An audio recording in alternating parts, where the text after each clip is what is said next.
What's up and welcome to another Mograph Mocast. I'm Dave. And I'm Matt, and joining us today is the super talented Lauren Fisher. Hello. And Mograph is a supplement to our site, mograph.com, which is a motion graphics tutorial site with tutorials, plugins, podcasts, and other Mograph stuff.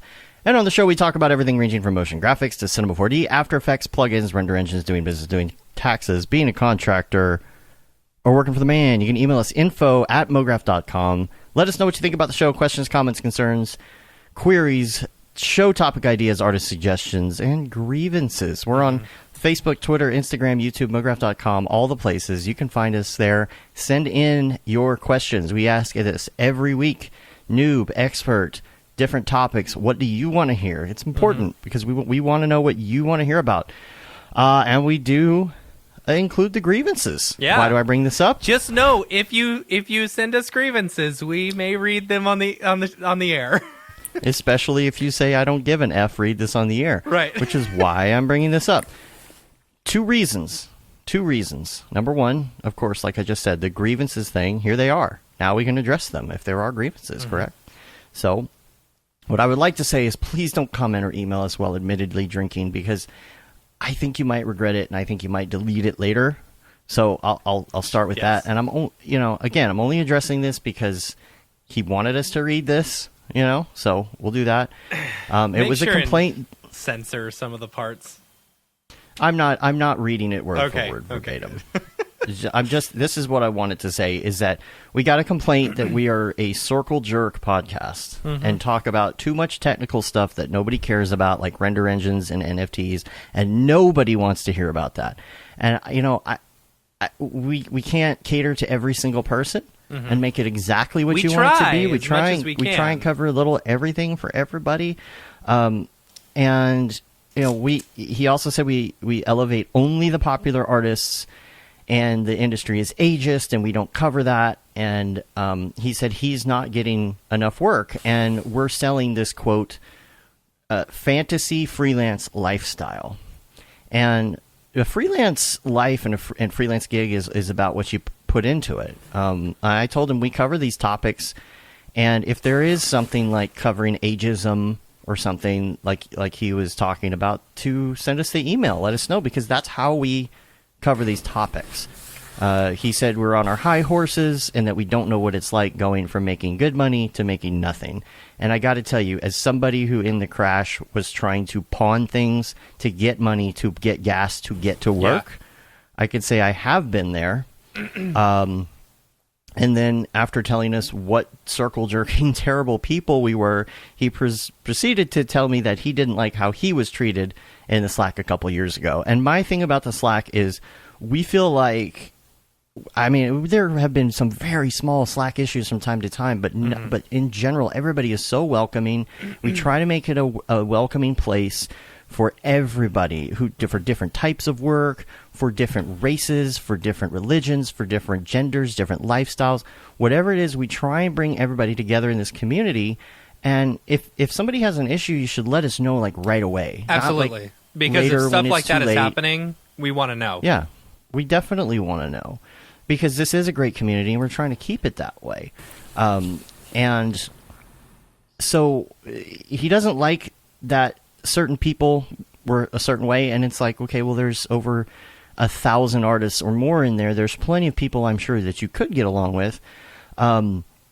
He likes art for art, which I understand. Some people they don't like commercialism in art, whatever it is. And I said that that feels like a really good place, actually, for NFTs, because artists who want to do art for the sake of art and get paid for their art are really enjoying that fact in NFTs. Yeah. But he also said that NFTs are BS. So he deleted the comments. Which some of them are.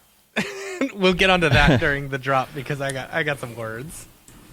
But he deleted the comments. He emailed to apologize for calling us a bunch of circle-jerking, high-horse fantasy pushers, and then proceeds to end the email with F you and whatever Mograph video production your stank ass came on. I'm like, okay, well, that seems counterproductive. But that leads me to point number 2 on this, is don't be a dick.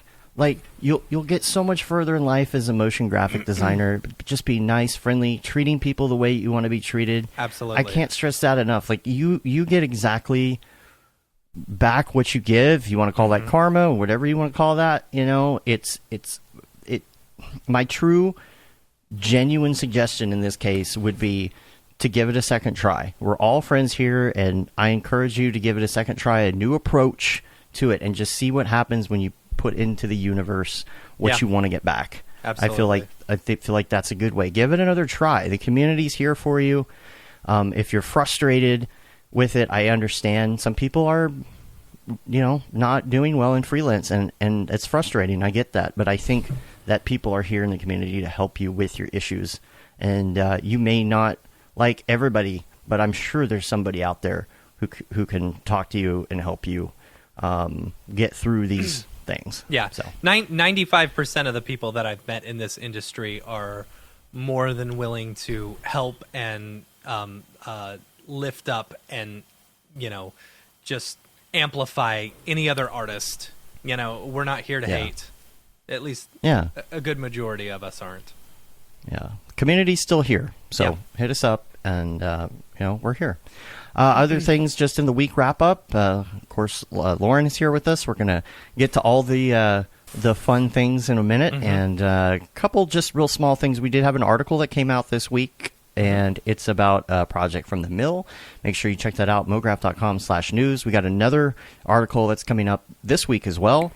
And the only other thing I had here, you just had a note about licenses, just a note for people to know about licenses on Maxon One. Here's something that's interesting. So I discovered this. So I don't know. I've been trying to discover about myself, things about myself and the way that I work, because I find I get distracted a lot. My oldest child was diagnosed ADHD, so I'm like, could he get that from me? Do I have a little bit of this? So I've been a lot more cognizant of getting distracted and stuff. And so I wanted to... I'm sorry, what? I needed to use both my computers. No, nothing. And I feel... Oh, did you say something, Dave? Yeah, you were talking about being distracted, and I was like, what? Oh, see, I can't hear you. Dumb joke. It's like everything you're saying is cutting out. It's like like there's a noise gate or Skype. something. I love Skype. See, I can't hear you let right me now. let me fix it for you. You can probably hear me better now, right? I can, yeah, but we'll see how it goes.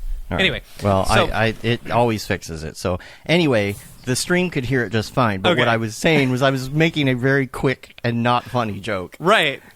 And it got me distracted. Continue. So anyway, so I had both my computers running, and I wanted to. So I don't know if anyone. I'm sure everyone's had this issue where you just can't have Cinema 4D and After Effects open at the same time because they just don't like each other or something. So graphics cards. Graphics cards, whatever. I don't understand how I can have two 3090s, 128 gigs of RAM, a 14-core 28-thread machine, and I still can't run Cinema 4D and After Effects at the same time, right? Without one of them crashing. So anyway, I'm like, okay, well, I'm going to use Cinema on this machine. I've got another machine that I mostly use for my emails, but and a render machine. It's got two 3090s in it. I was like, okay, I can render some stuff over here. So I opened up Cinema 4D on the other computer, and I opened up After Effects on my main computer. And then my Red Giant stuff was like, oh no, this isn't licensed to this computer. And I come to realize that if you are a Maxon One subscriber, where you get all of the you get Cinema 4D, Redshift, and all the Red Giant things, it is tied to one computer only, not one application.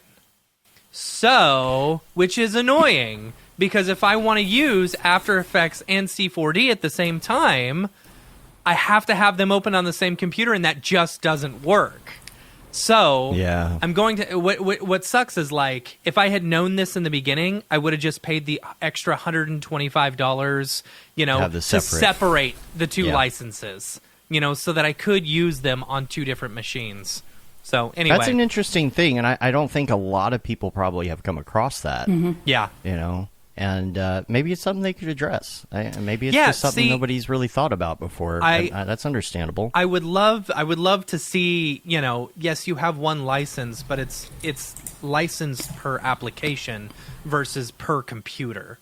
I get it's probably easier to do one computer versus one application, but it just kind of that irked me.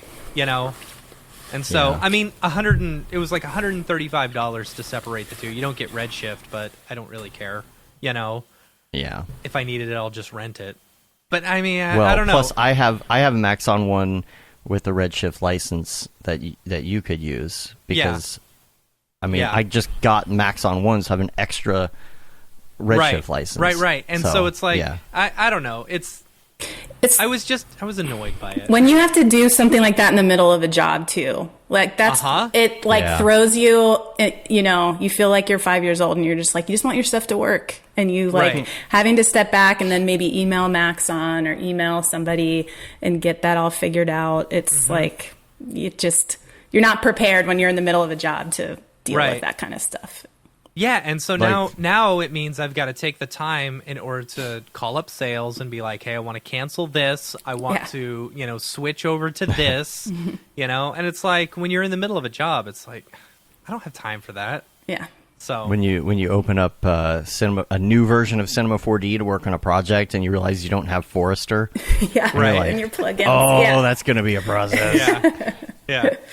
Yeah. Guess I'm going back to the old Cinema 4D because I won't have Forester for 3 days now. Yeah. Yeah, I went through. I switched to. I did the same thing where I use Red Giant Universe when I'm in After Effects, and then I went to go use it, and it's like this handoff from Red Giant Universe and their installer to Maxon One, and it didn't end up being a very difficult solve, but it took me a while to find it. And again, I'm just trying to render something out of After Effects. And I'm like, I don't want to think about this. I don't want to email someone or look at, Reddit or whatever it is I have to do. It's just, anyway, we're very vulnerable. It makes you realize how vulnerable we are to, the manufacturers of our tools. And if they make a change and we need things to go smoothly. We work on razor thin margins and razor thin timelines. So those kinds of things can feel very more scary than it sounds, and it's like, well, just whatever, call them and, or render one at a time, stay up all night rendering, Cinema 4D during the day, After Effects at night, get over it. But when it's, you're on a job and it's business, it's more serious business. Speaking of the manufacturer, Rick's in the chat. He says, just to clarify, you can jump between machines with the deactivate, activate in my Maxon. Yes, you just can't use two machines at once. Which you couldn't be rendering an Octane over here in Cinema and then go to your other computer and go work on the comping for the other thing. Yeah. Yeah, it's understandable why it's that way. It's just good to note if you're planning on having multiple machines. See, Rick also says, I think the way it works mostly designed so enterprise customers don't split a Maxon 1 and give the Red Giant to the editors and C4D to the 3D artists. Understand that's not great for freelancers, but the way I was thinking about it last night. It's like, why as an enterprise customer, like a studio, if you've got a mixture of After Effects and C4D people in their own separate space, why would you buy Maxon 1 in the first place versus just spending the extra $125? Because then you can just split them up.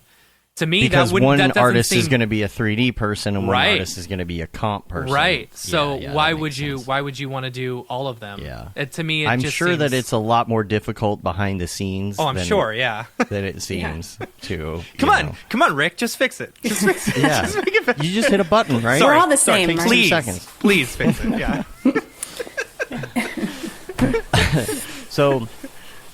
So anyway, we don't really have any render stuff today. We're just going to get right into it. About your background and history and everything, and start from the beginning and tell us about school or not school and how you ended up doing what you're doing now. Yeah, and I think I'm the perfect person to not talk about render engines, actually. I'm the right guest because I know them. I'll get into that. We can get into it a little bit as far as what I use as an artist, but it's not my focus. It hasn't been. So I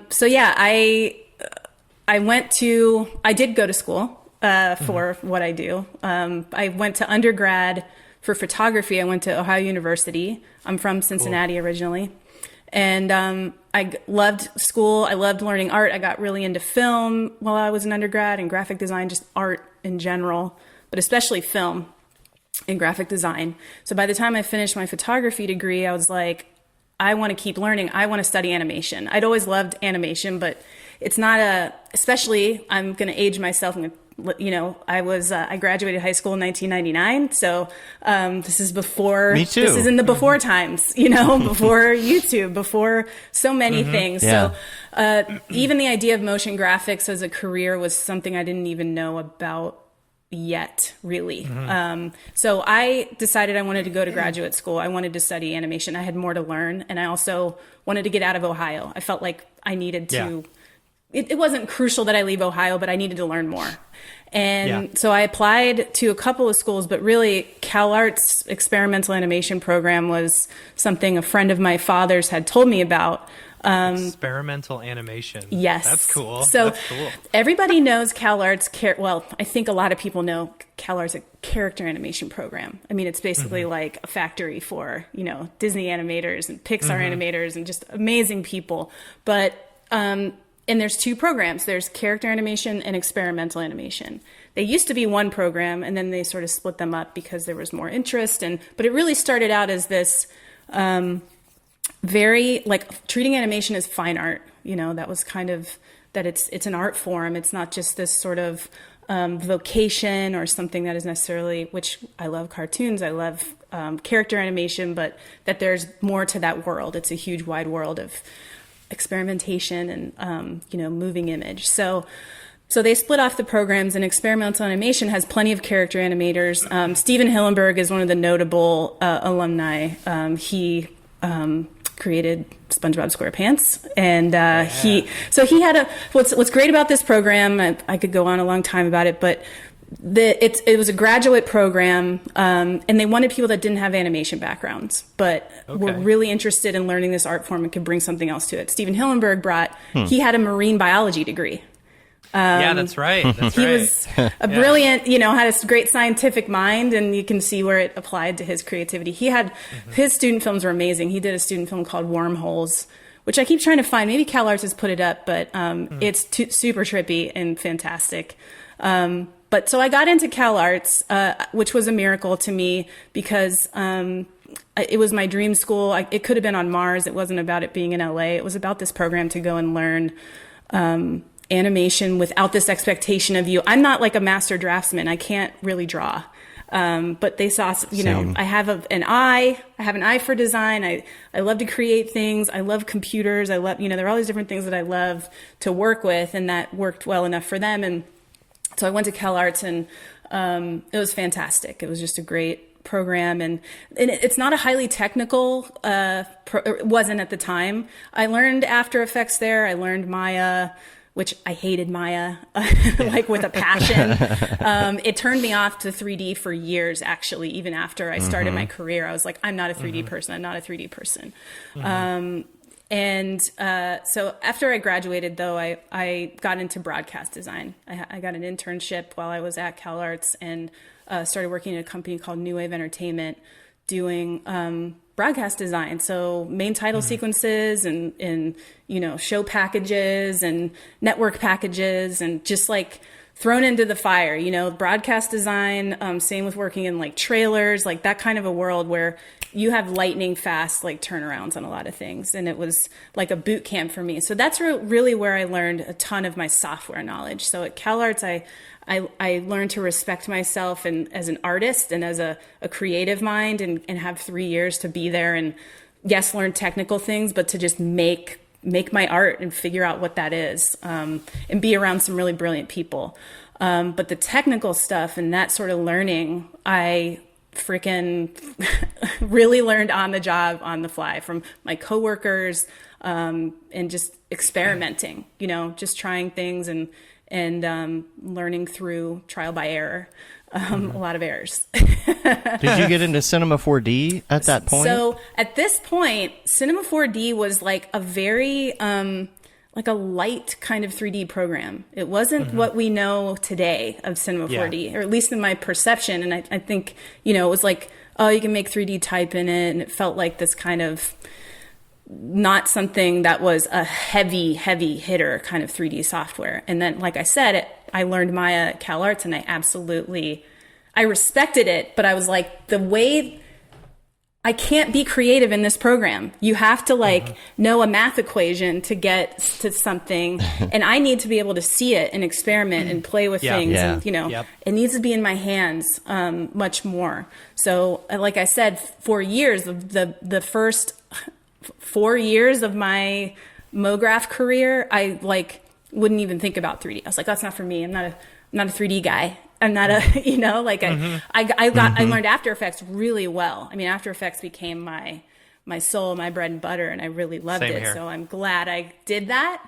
But right around the time, so I worked at New Wave. I worked my way up from junior designer all the way to art director. I had a great boss named Scott Williams and an executive producer, Shari Jacoby. They really were like, they believed in me and they threw me into opportunities a lot that I didn't think I was ready for. They let me like direct shoots for Disney Channel.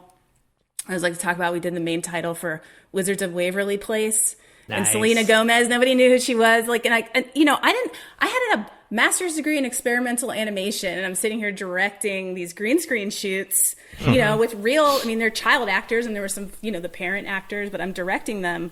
But like it's really great to have a boss, especially at the beginning, that saw something in me and knew that I would go in and do that and I wouldn't F it up, you know? Absolutely. Absolutely. Luckily I didn't. So I got this great experience in live action. So that was always my thing, is like combining live action with animation. You know, I loved photography, film, live action, but I also really loved design and animation. So always combining those two things. And then, so I worked my way up and you know, this was the crash, you know, 2007, 2008, things were getting weird. I luckily, thank God I wasn't laid off, but like things really had shifted. And I felt like, you know what, this isn't a time to sort of hunker down. This is a time to kind of like keep growing and keep going. So I left. I had a stint at a company doing marketing, and that's a whole other podcast, but I did a year where I was basically like on the client side of doing trailers and marketing for independent films. And then after doing that for a year, I was like, I miss making stuff. I miss Mograph. I miss animation. So I was like, I'm a freelancer. That was like my big business decision, was like, I posted on Facebook, I think. I was like, hi, I'm a freelancer now. Like I left my job. There you go. And this is a big thing with the network. My friend Will, who I worked with at New Wave, was working at another company called The Famous Group. And he's like, hey, you like sports, right? And I was like, yeah, I do like sports. He's like, you should come and work here. You should come and, you know, try it out. So they hired me as an animator. And this is like my big moment. I love to tell this story, and I'll keep it brief. But I started there. They hired me just as an animator, even though I had been art directing and directing stuff. But I needed to prove myself. So I did this job, and it was like for the Cincinnati Reds. So I was excited about that. But it was like they sat me down and like, okay, what we want you to do is like, we have these live action plates. And we want you to animate on these billboards that have footage on them. And they are like Transformers. Like even today, this is like kind of a hard shot, but like, I don't know, breaking up video across planes and having it unfold and putting it in a live action plate. So I sat there and grant you, I had like just started learning cinema right before I left New Wave. So I was like not good in 3D, but so I sat there, I gave it like a couple hours where I just sat there and was like, let me just see what I can do. And then, of course, I couldn't do anything. So I walked into the producer's office and I was like, Nick, I was like, I think you might need somebody else for this job. Like, I don't think I'm good enough in 3D at all. Like, and no harm, no, like, I'm so sorry. Yeah, I can totally leave right now. I was like firing myself. Yeah. I was like, I'm out of here. You know, I felt, and I was like freaking out in my mind. I was so excited to work there. My first freelance job at Famous was like a really cool company, and I felt like I was failing immediately. I felt like an imposter. I was like, I don't belong here, and I'm going to quit. I'm going to change careers. It was like this big disaster. So Nick was like, no, we'll give you some other stuff to do. And like they gave me other stuff to do. And Will was like, no, you guys, Lauren's really awesome. Why don't you let her pitch on something? Keep her around. She's really good. They let me pitch on a couple of things, and my pitches won. And after that, it was like off to the races. Like I started doing some of literally my best work in this space, in sports, and I was given all this creative freedom. There was something, and I loved sports as a kid, so there was something in my little like child and my, my inner child was connecting with the adult artist and like, giving each other a high five. And I love that. I love that. Something magical started to happen. And I started making really great work with Famous and several other clients over the years. But really Famous was one of my key clients that they just let me pitch these wild ideas to sports teams and for events. And it was great. Like it was some sort of magical chemistry happened there. What I think is interesting, and it's so funny because your story right here goes back to kind of what we were talking about with the disgruntled listener earlier. It's like you were able to flourish really well in this industry because you had like either a boss or a mentor or whatever who let you experiment and be yourself and like, try and encouraged you, And I see for me, for like 12 years or 10 years or something, I worked for someone who was very negative, and it wasn't until like I basically worked my tail off, he finally was like, okay, you can do whatever.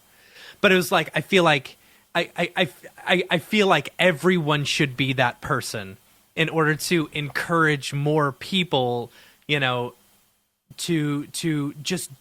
be themselves and be better. I don't know. I think that's I feel like everyone's success can come to almost who their boss is or who their mentor is, and it's great to hear that. Yeah, it's that thing, and I guess it's like a cliche, but like opportunities come and they have to find you working. So it's like this combination of like, I was working really hard, right? I was putting myself, I wasn't like demanding opportunities without putting myself out there, learning, putting in the work. So it's that magic combination of like hard work. There is like a talent thing and the opportunity, but it's like the hard work is like the biggest one. And then being open to the opportunity, which is terrifying too. Like maybe if someone does give you an opportunity, you sell yourself short before you even get there. You're like, I can't do it. And I think a lot of us say no to ourselves first before we can even get that opportunity. So it's like being open and saying yes, even when you're terrified, and putting yourself out there before maybe even you think you're ready. It's like, it's this weird, it's like this weird chemistry thing of like, cause if I had like tried to start my career, having known everything technically possible. I mean, I threw myself into freelance where like, I like barely knew cinema. I knew after I wasn't inexperienced. So that's the thing. Right. I think some people come out of school and they're like, they become a freelancer and they expect to be the most highly professional, all these different things where it's like, you just started. And for me, that was what was good was I started at a company for 5 years where I sort of got that structure and understood how a business works, because what freelancing really is, I mean, you're a small business, you're opening a small business, and that is risky. It's scary. It's like, and all this stuff we were talking about too at the beginning about like community, not everybody accesses community in the same way or feels comfortable in the same way. And it can feel homogenous. I think it's really interesting, that conversation at the beginning, how interesting it is, like what we do, like Mograph, like animation. It's this very singular thing in a lot of ways where it's like, it's you and your computer and your creativity, right? You're alone in a dark room all the time. And so when it comes to like our community building, I think it's hard. We're challenged in a lot of ways because of the art that we make, the style of art that we do, and the sometimes it feels like you need to be like a lone wolf, but it actually, you don't need to be.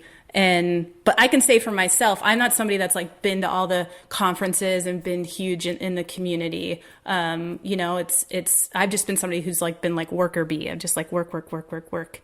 And that's my community, is like the people that I work with, the work that I make. I try harder now to like open up, and especially because I feel like I have something I can share. I think when I was younger, I was like, what am I going to tell somebody? Or how am I going to like help anybody else? And I just stayed very kind of insular. But anyway, I think that was a really interesting thing at the beginning. And I sort of,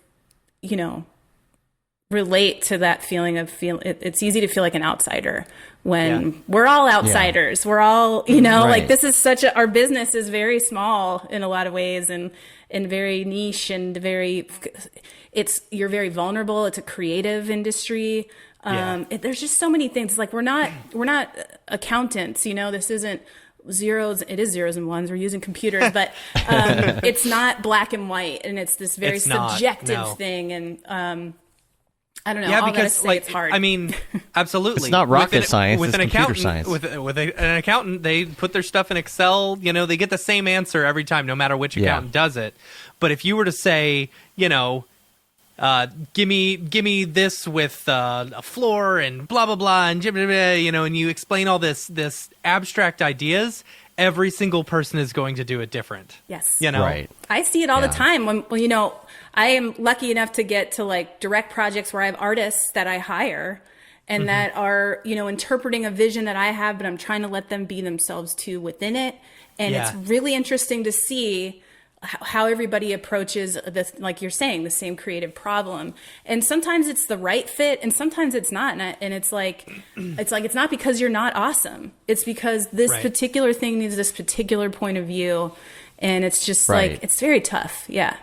Yeah. Yeah. It's tough to deal with changes. It's also tough to deal with criticism, but, I think everybody in our industry does a pretty good job of giving constructive criticism, because obviously, you go back to the old days, those old forum days of doing motion graphics back in the day. I posted my first reel and it was garbage. Of course it was garbage.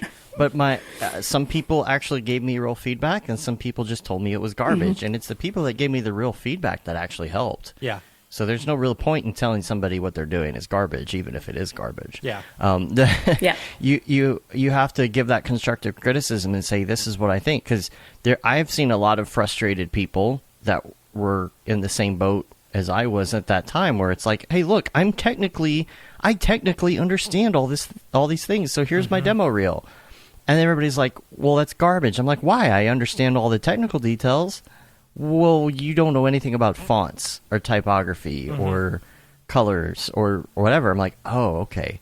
Let me go study that stuff. Yeah. That's constructive. And all these years, and I still don't know how to do it. So it's so helpful to have that community that can help you do that. But my question for you on that point was like, how did you know you were ready? Of course, that's a bad way of phrasing it. Nobody knows when they're ready to go freelance. Yeah. But did you do any prep for it? Did you say, okay, I'm going to save some money? Did you just go out and do it? What is that? Because we talk about the freelance life, the glorious freelance lifestyle, and we all struggle with it. We all have problems. Even once we become successful, it's still that feeling like, we still have so much more to do. We got to keep selling ourselves. But being prepared to do that, as prepared as you could have been, what steps did you take? I will be honest and don't do this the way I did, but I didn't prepare. I just this is kind of a little bit how I am. And this is not really, sometimes it works out and sometimes it doesn't. But I think I had been working full time at a studio for so many years. And then I had my sort of 1.5 year stint at another place where I was just bursting out of there to come back to what I love to do, that there was just something where I was like, I'm just going to throw it out. I'm just going to rip the Band-Aid. And I can't remember what the hell I was thinking, financially, why I would do that, because I am a freaky person about that kind of stuff. I don't like to not know what I'm doing next. And I'm not good at that. Right. So it is very, honestly, a little bit out of character for me to have done it that way. But I think I was prepared I had enough confidence. I had been, like I said, I had that foundation where I had been doing this work for 5 years. And I felt like I knew what I was doing, that if it didn't work out, I could always scamper back somewhere and find, get a full-time job somewhere.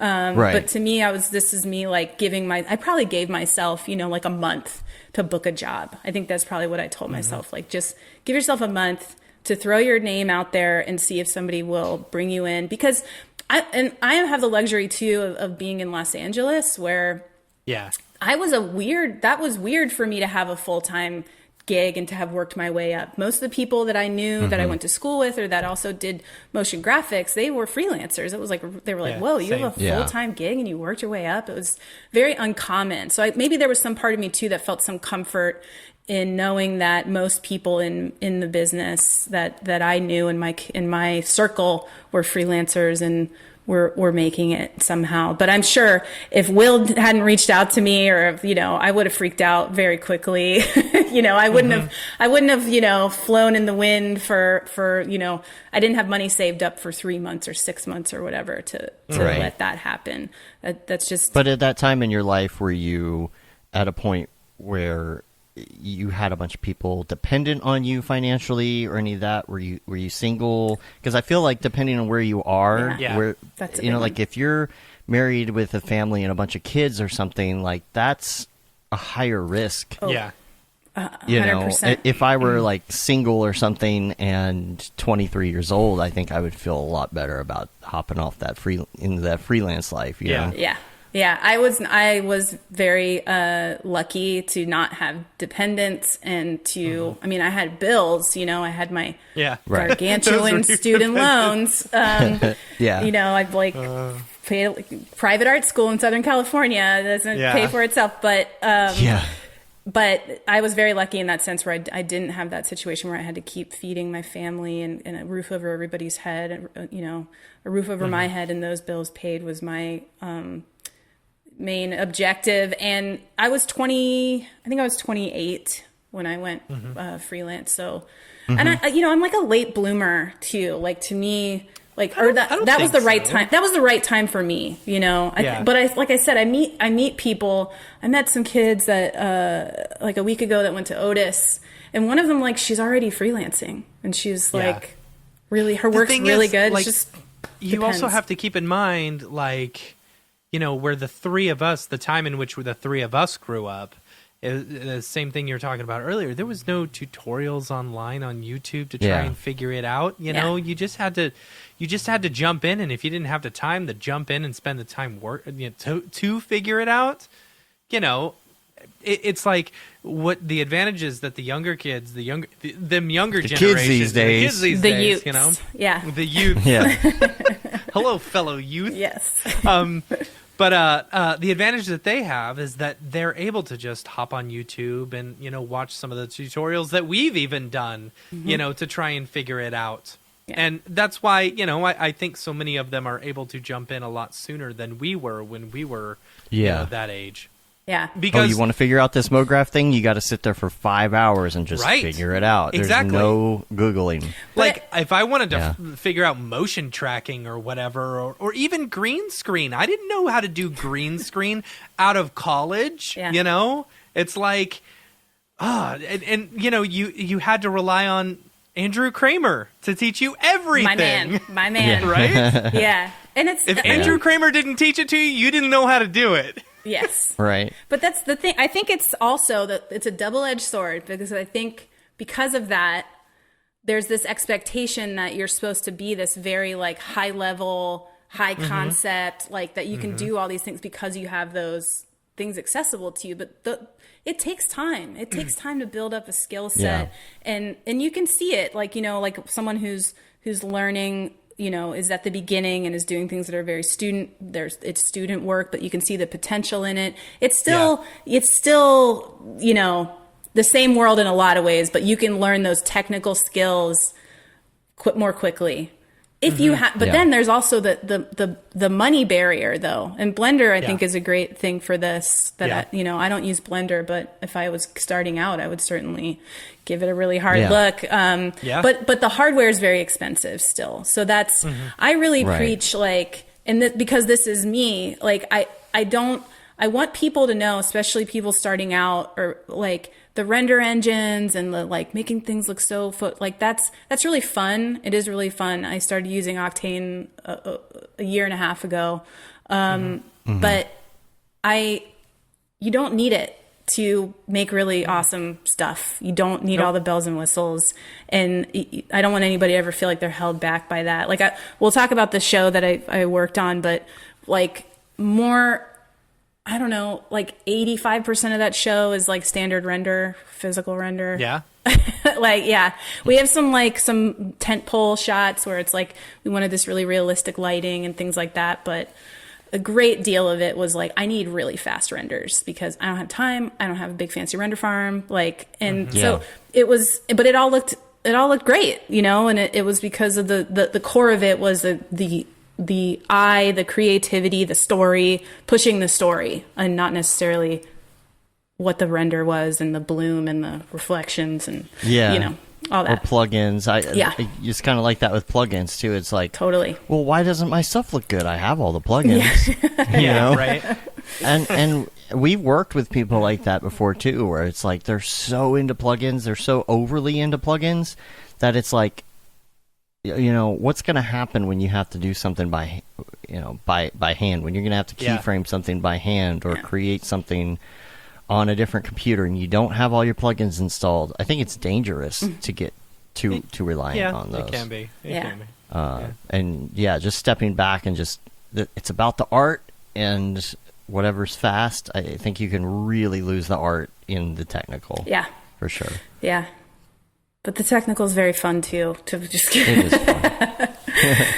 Yeah. And there's people who are super technical and there's people who are super artistic. And I think that's the biggest thing. And especially, you know, coming back again to that conversation earlier about the audience, there are people who all they want to do is just study shots and colors and why somebody used this focal length of a lens and all of that. And that's wonderful stuff. And that's stuff that you need to know. Mm-hmm. But then maybe they don't know the technical side. Then there's people who know the technical side really well, and they could almost, you know, I would say I fall into that category for sure. I can take a render and technically match what somebody is doing technically, but if you ask me to do something like that from scratch, I have that thing, you open up the blank Cinema 4D, and you put a cube in, and then it's like, okay, I don't know what to do now. Yeah. There's there is a need and room for everybody's different ways of approaching creative problems and that's the thing too about normally like filmmaking and animation. It's such a collaborative process, you know. There's people. I remember this is another thing that like I remember at Cal Arts when I was like, do I want to go work and do visual effects or do I want to? And then I realized I was like, oh, there's somebody at Pixar that like. They just do bubbles, like that's their thing, or like they just do water sims, and and like first of all, that's freaking cool, like, and it's this science and creativity. It's like this, like it's amazing. But I was like, that is never going to be me, like, and I'm never going to fit into a pipeline in that way, because it's just not what I want to do. It's not why I think I was made. However, I'm made, but. You know, I rely on people to, you have to remember that like to really make something good, you need to rely on other people if it's going to be the best thing, especially for bigger projects. And like, I'm working on a project now where like I have amazing asset modelers that I'm like, here's a picture. And then like 2 days later, he modeled it. He modeled this very intricate thing like from a photo. And I'm like, oh my God, you're brilliant. And then another guy I worked with who modeled, for Greatness Code, this guy modeled busts of the subjects from photos, not from like, oh, here's these beautiful series of photos and you can make it. It's you can make it into a model and then clean up. No, I'm like, here's some Google Images photos, and he would turn around some like really great busts that look like these people, and I could never do that. And then if that wasn't in the piece that I did, the piece wouldn't have the same identity and it wouldn't have the same impact. And, you know, so the trick comes though when you want to be the person to do it all, which I have the tendency to can be that way sometimes where I'm like, I want to, you know, concept to completion and I want to have my hand in it in some way, and letting go of that and trusting your communication skills and trusting your team members. Yeah. It's so hard to give up. It's especially when like some of the stuff, like we're working on a big project right now, And we've had to hire like 5 or 6 freelancers in order to help us out. And like, we're passing off some of the work that I really wanted to do myself. Yeah. You know, Oh, because yeah. it's cool work, but it's like, all right, we just got to get the job done. Yeah. Yeah. Yep. So It's Yeah, there's some of them where it's like, you know, I'm working on a bunch of things too in other, you know, other projects and other Mograph related things, and it's like come across these things that I could do on that project that Matt's got, and I'm like, oh man, I really want to work on that. I'm gonna try and get it in, and then I'm having trouble getting to it. Yes. It's like Yeah. the only reason I'm really wanting to get to this is because it looks fun. Yeah. But I need to learn to just let it go and let someone else do it if it has to do with the pipeline. yeah. You know. Yeah, I was able to squeeze in like one fun project. You know, I mean, all the things that we're doing are fun for the most part. Yeah. You know, but this other one was very different than everything else that we're doing. It was for another client, and I was able to squeeze in like a couple hours at like 9 o'clock last night. You know, and I was like, wow, this is refreshing. Okay, I'm liking this. This is different. You know, and I don't know. It was cool. It was very cool. I'm curious what you think about like in sports graphics. I don't know what it was because I was working on quite a few logos the other day, and there's something so enjoyable about it to me, and it almost to me feels like doing sports logos, like really intricate ones, appeal more to people who like to do architectural renderings. Yeah. Because it's like you're engineering something. It's like you're building like a piece of something, like some sort of a piece of gear or I don't know how to explain it. You know, you go and you're putting in like grids and pieces of metal and bolts and like neon lights and all of that, and making it real intricate. There's something satisfying from an architectural standpoint. Yeah. Does that make sense? It does. And you know, it's really interesting, like the span of like the sports work that I've done, and I think a lot of people at the beginning when I first started doing sports stuff, because I was so not 3D, it actually was a benefit, because I think some of the stuff I was pitching was very refreshing to some of the teams, that I wasn't pitching big, beautiful 3D. I'm going to answer what you're saying though, because you're totally right, Dave. But now it's like, now it's more sophisticated. I think the conversations around like visuals and what is sports visuals, and it's so tied in with pop culture, and the teams want to connect with more and more fans, and it needs to feel elevated. But to answer what you're saying, you're totally right. Like on a granular level, and like the visual language of sports design, it's like, it's not, it doesn't have this emptiness, which I'm sorry to brands, but like we love brands, but something that is a team logo has this kind of like, it's like your coat of arms. It's like something very personal, something that has an emotional thing that all these fans are connecting to. It has this kind of like purity to it, and like you want to instill this sense of like, this is a real thing, it's larger than life, it's tangible, it's alive, it's, you know, you want to imbue all these, is that a word, all of these qualities onto the symbol, because it means something really huge and really deep, and it connects instantly with this fan base, and it is a really great design problem or design, you know, exercise to respect that, to elevate it, but also maybe to play with it, to tweak it.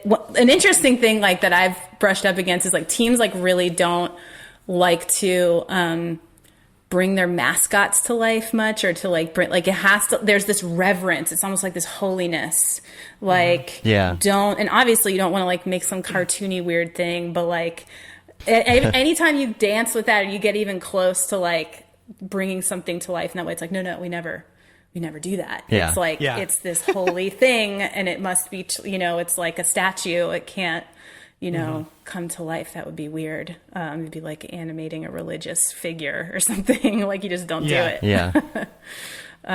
But yeah, it's I haven't found like a really succinct way to describe why like, the sports are such a fertile ground. Like for me personally as an artist, it's like I always try and say it's like, oh, it is connected to pop culture. Like I said, it's connected to, there's an instant sort of affinity that you have built in for the work you're doing, and this desire for fans to be closer to the team. Like if you're making like an Apple commercial, it's about selling a product. It's not like I want to be closer to Apple. Like I want to be, closer to the people that make the phones. It's like, it's this different thing where it's like, you're trying to make everyone feel closer and more connected and more, you're a part of the team and you're hyped, and like, we're all trying to be like Drake on the sidelines of the Raptors. Like he got a ring. He's part of the team. Where like, it's that level of like connection that you're always going for, which is, I think, very fertile creative ground to jump from, is that, because that's what all art is. It's like this communication and connection, but the spirit of sports connection is like triumph and heart and winning and togetherness and all these like really pure, wonderful things. So sorry, I got very no, you're ethereal fine. on you. What's interesting is, and this will like kind of push us into another topic. What's interesting is if you look back in like sports specifically, like say you're watching a football game back in the 80s, right? The motion graphics that they have were maybe an introduction and then just the text on screen of the scoreboard, you know? Right. I'm not sure if they had these like transitions, and the wipes and stuff like that. And it's like now there's an absolute explosion in interactivity as well as just, on-screen stuff. And that kind of brings me to the Famous Group and what you've been doing with them, because if you check out the website, thefamousgroup.com, what's your position there again? I am the Chief Creative Officer. Yes. So, and that's got to be, if you look at the stuff that y'all are doing over there, it's so much more like what you were talking about, where you are bringing that one-on-oneness to, and just like amplifying the interactivity between the sport that people are watching and the people who are watching it. Yeah. It's a really unique space to work in. Like in some sense, especially now that we're getting, and this is like a whole other topic, but bringing in obviously mixed reality, augmented reality, and mobile apps like that's the new frontiers. But before that, when we were creating open videos, the delivery, we would deliver a 1080 video, a 60 second open, but we'd also be delivering like all the LEDs, all that we're thinking about. What else is happening around this stadium or this arena? It's just, yes, you're like enthralled by the Jumbotron and what's playing and the music, but it's this wider canvas and it's playing for a live audience, which is really unique. And then it's like concert visuals, like where you have to think about what the lights are doing, what the other LED walls are doing, light strips, all of that, and how it plays into it's it. It's this 360 experience. And so things that you might think would work for like a commercial spot might not work for an open video. Right. And then we started getting into projection mapping, which, on the court, on the ice, on the football field. And that's sort of like perspective tricks and bringing this element of magic and this kind of like, almost Cirque du Soleil feeling of like, whoa, the things are falling through the ground, and like bringing all this like performance aspect and making it really not only something that is engaging, but like super entertaining and like makes you want to come there to see it. Like, oh, you have to make sure and get there on time to see this particular thing. Yeah. And as a like, I loved music. Like one of my dreams, besides being an artist, was to be a musician. And I play the drums. I always dreamed of being on stage, but I feel like I achieved it. Like there's been a couple times, oftentimes I'm not there to see my work in a stadium because it's on the other side of the country or whatever. But the times that I've been there, like I was at the Final Four a few years ago when we did Projection Mapped Open. And that's a football stadium full of people. And they're college students mostly, so they are very hyped. I mean, you could blow a kazoo and they would be hyped, but the open played and the whole stadium went bat crap. Like Right. they freaked out and they were screaming and shit. Like they got super, and I was like hearing it, and I'm like sitting in my little like cubicle, like having worked on this for 6-8 weeks, and it was like just an amazing moment of full circle, and like, So wow, my rewarding. job is really awesome, and like this was Yeah. really worthwhile, all this hard work and everything. So getting back to the famous group though, seeing work in that space, creating work in that space is truly unique. And now it's exploded, as you said, Matt, into different ways of using technology to do those types of visuals in the stadium, and then finding a way to connect with people outside, people that can't be there in person, because it's a very like exclusive thing. Tickets are expensive. You're not in the city. Yeah. Not everybody gets to experience that. So I think one of the frontiers that we're thinking about at Famous a lot is like, how do we bring this experience to everybody and make it less exclusive and have it live in this sort of multiverse, or the in arena experience, the in stadium experience, but what next? It's gotta be more. It's gotta live beyond. Isn't it funny how like a lot of times now you don't, if you've done a lot of work in Mograph, you don't get to see everything when it actually plays. There's a lot of friends who are like, oh, I did this thing for like, I don't know, Times Square, billboards in Times Square and all that. Did you get to see it? No. Nope. No, I didn't. And it's like, Or it's you're like my across mom. the country and it's like, I did this for Times Square. Can someone who lives in New York go take video Yeah. for me? And they're like, Yeah. I'm not going to Times Square. Right? Yeah. My mom is always like, I'll be like, she's like, what are you working on this week? I'm like, oh, it's some, VFX thing for some commercial or whatever. And like the next week she'll be like, well, did you get to see your VFX on TV? I'm like, no. No. Yeah. Well, why not? You should go find. I'm like, I don't have Like- time. I don't know. yeah. I've seen it. I've You seen just it, kind of Mom. get used to it. I've lived it.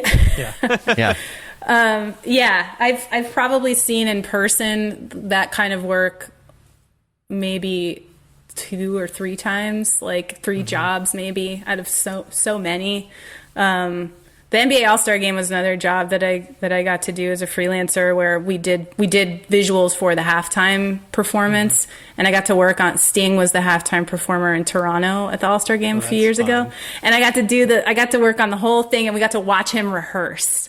Like, so it's an cool. empty bowl, closed rehearsal, so a totally empty arena. And I never do this. I'm usually like hiding in the back, but like I was like, I worked so hard on this. Like I stood like in the middle. Sting! No, Yeah. I didn't say hi to Sting. I maintained my professionalism, but I did stand like almost right in the middle of the basketball court and just like watched. Like I was like arms folded, watching like a private Sting concert with the visuals that I had done behind Yeah. it. That's It was awesome. like again another like big like holy crap kind of moment. In this, I would have never guessed. Like if you had gone back to me as a little person, at Ohio University or Cal Arts and been like, you're going to stand there and watch your graphics on a Sting performance, I'd been like, what are you talking about? I don't even know what that means, actually. I mean, I know who Sting is, but what's concert visuals or whatever. Right. Yeah. Right. But So go ahead. So I was gonna say with some of the stuff that you're doing at the Famous Group, y'all are doing a lot of this like I want to say it's motion tracking, but it's not really motion tracking. It's like you're adding a whole nother layer within the video, and I feel like this is becoming a big thing lately.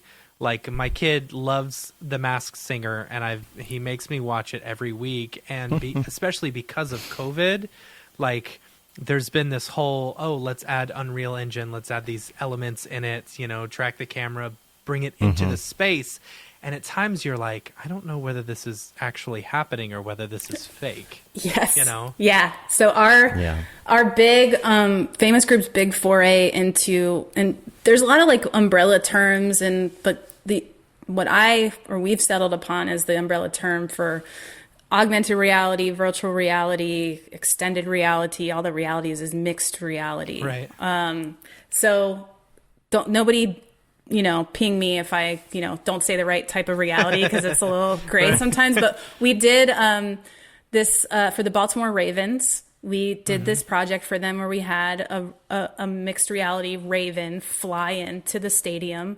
It's incredible. And it's like, the size of like a pterodactyl. It's enormous. Right. And it blew people's minds. It was so photoreal, and the lighting. We did a LiDAR scan of the whole stadium, did this beautiful bird animation and model, lit it really well. Like realistic lighting. Was a nighttime shot, so it comes off from off screen from the dark into the light, swoops around the whole stadium and lands. It was so simple. Story wise, it's very simple, but in that simplicity and in the fine details of doing it really well, people did not understand what was happening. It was this was like a live performance, and it was kind of like it was very exciting because it was up to the cameraman to or woman to get the bird in frame, live, because it's playing in Unreal, but that it's a real camera that someone is having to follow this bird around the stadium and have everything hit right, like just like a live performance. Yeah. So is the camera is the camera person able to see what's going on? They can see it in their monitor, like on their camera. Okay. Yeah, they can see it there. They have the feed, of the married Raven. How do y'all? It's like they're on a virtual production stage. Yeah, like. Is it is actually, is it like tracking the background and tracking the camera? Pardon me, because I don't know any of the mixed reality stuff.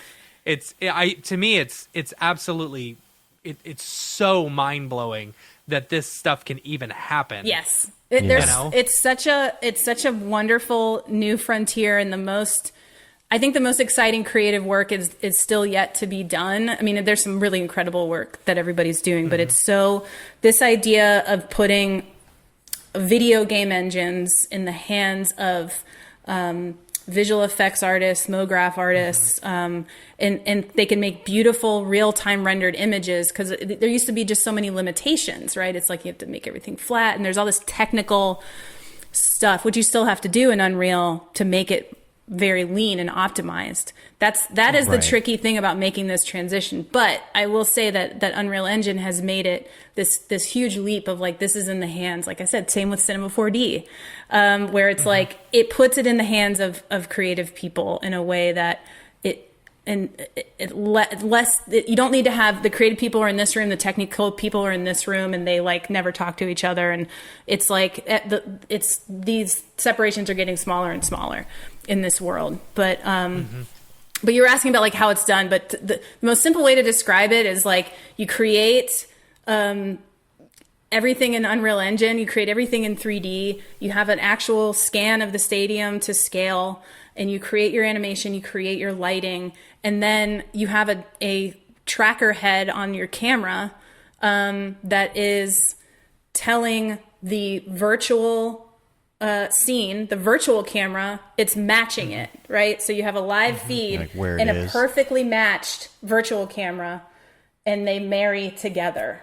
And so wherever that Stipe head or Moses, there's manufacturers that make these tracking heads that attach to the camera, and then there's dots. There's a lot of technical stuff, but just the ones where they like point up to the ceiling, right? And then the ceiling has like some infrared markers or something on it. Yeah, there's different ways of doing the actual tracking, but the most essential thing is that you have a camera that is giving you positional data that can speak to your real-time 3D render engine, and they can get and be married in real time, for it to... It's expensive AR is what it is.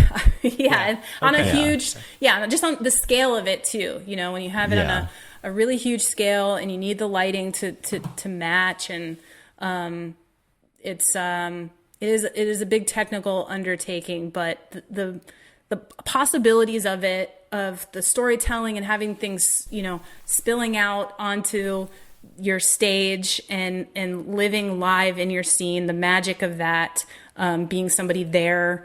I wasn't at the Ravens activation when they did it, but it was, you know, everybody in the stadium was freaking out. It was on ESPN. It was on Sports Seeing Illustrated. the video, like, it looks real. Yes. It looks real. Yeah. And people like, it was in the news, you know, got all this like earned media because it was like, what the heck? Like it was some kind of, you know, magic. And, you know, and the thing that we're trying to push that now and like what else? Because that was really just the beginning, the storytelling opportunities for this and the interactivity.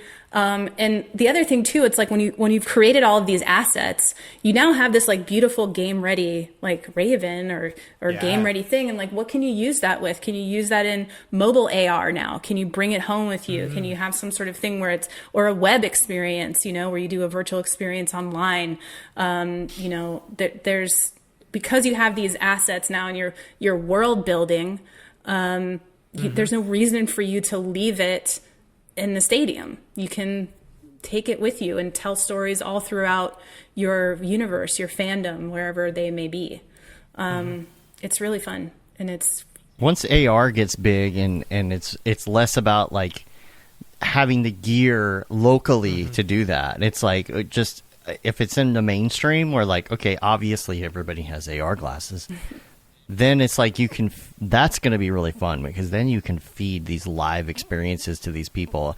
They'll be able to see it like from whatever their angle is, you know. I can't even imagine where that's going to go. Yeah. But it seems like that a sports experience in that aspect is going to kind of flow into that. Can you imagine you go to a game and you can just see the field and you can see like the markers and everything on the field, and the score can just come up right in front of you, you know, like a lower third just sitting in front of your seat, and you know, the type of thing you did like with the fly-in, I mean, that can just happen, and from where everybody is, they'll be able to see it. It's going to happen. It is going to happen. My joke with my colleagues the other day was like, you know, there was a video that Vice did about a gentleman who kept this and keeps up this really old motion graphics device. I'll have to remember it. I'll find it and like put it in the chat. But, you know, this is like, I think I know which one you're talking about. I wish I could remember. This guy was amazing. It's like this huge machine that would make motion graphics, you know? And I was joking with my colleagues. I was like, guys, this is going to be us when we talk about our like computers and our render engines, and they have their contacts that do like quantum computing, and they, you know, they can see AR with their contact lens or retinal implant or whatever. And, you know, that is where everything will head, for better or for worse, you know. It's meet the engineer preserving the last analog motion graphics device. Is that what it is? Yes. Go and watch. Love him. I love guys like that. I met, you know, if you went to film school, or like, there's always a guy like that who's maintaining, you know, the Steenbeck or the, you know, the down shooter, kind of those great analog machines, which you just can't replicate ever. I hope the 3/4 inch deck. Yes. There's one guy who still knows how to use it. That's right. Beta. Freaking beta. And Betacam SP and Betacam Digibeta. Digibeta. And, that's like a $10,000 machine that does Digibeta. More than that. I still have a Betacam deck that was original MSRP of like $80,000. Yeah. I bought one on eBay Lord. for $250 because I was going to try and do some freelance work with it, and then just ended up throwing it away. I remember the tape room at New Wave. Everything had to go to tape, and it's really nice now. It is. I don't miss any of that stuff. There's some like the analog, you know, workflows and film, and I still really love film, but God, ever since I was a kid, there was something to me magical about like computers and making art with computers.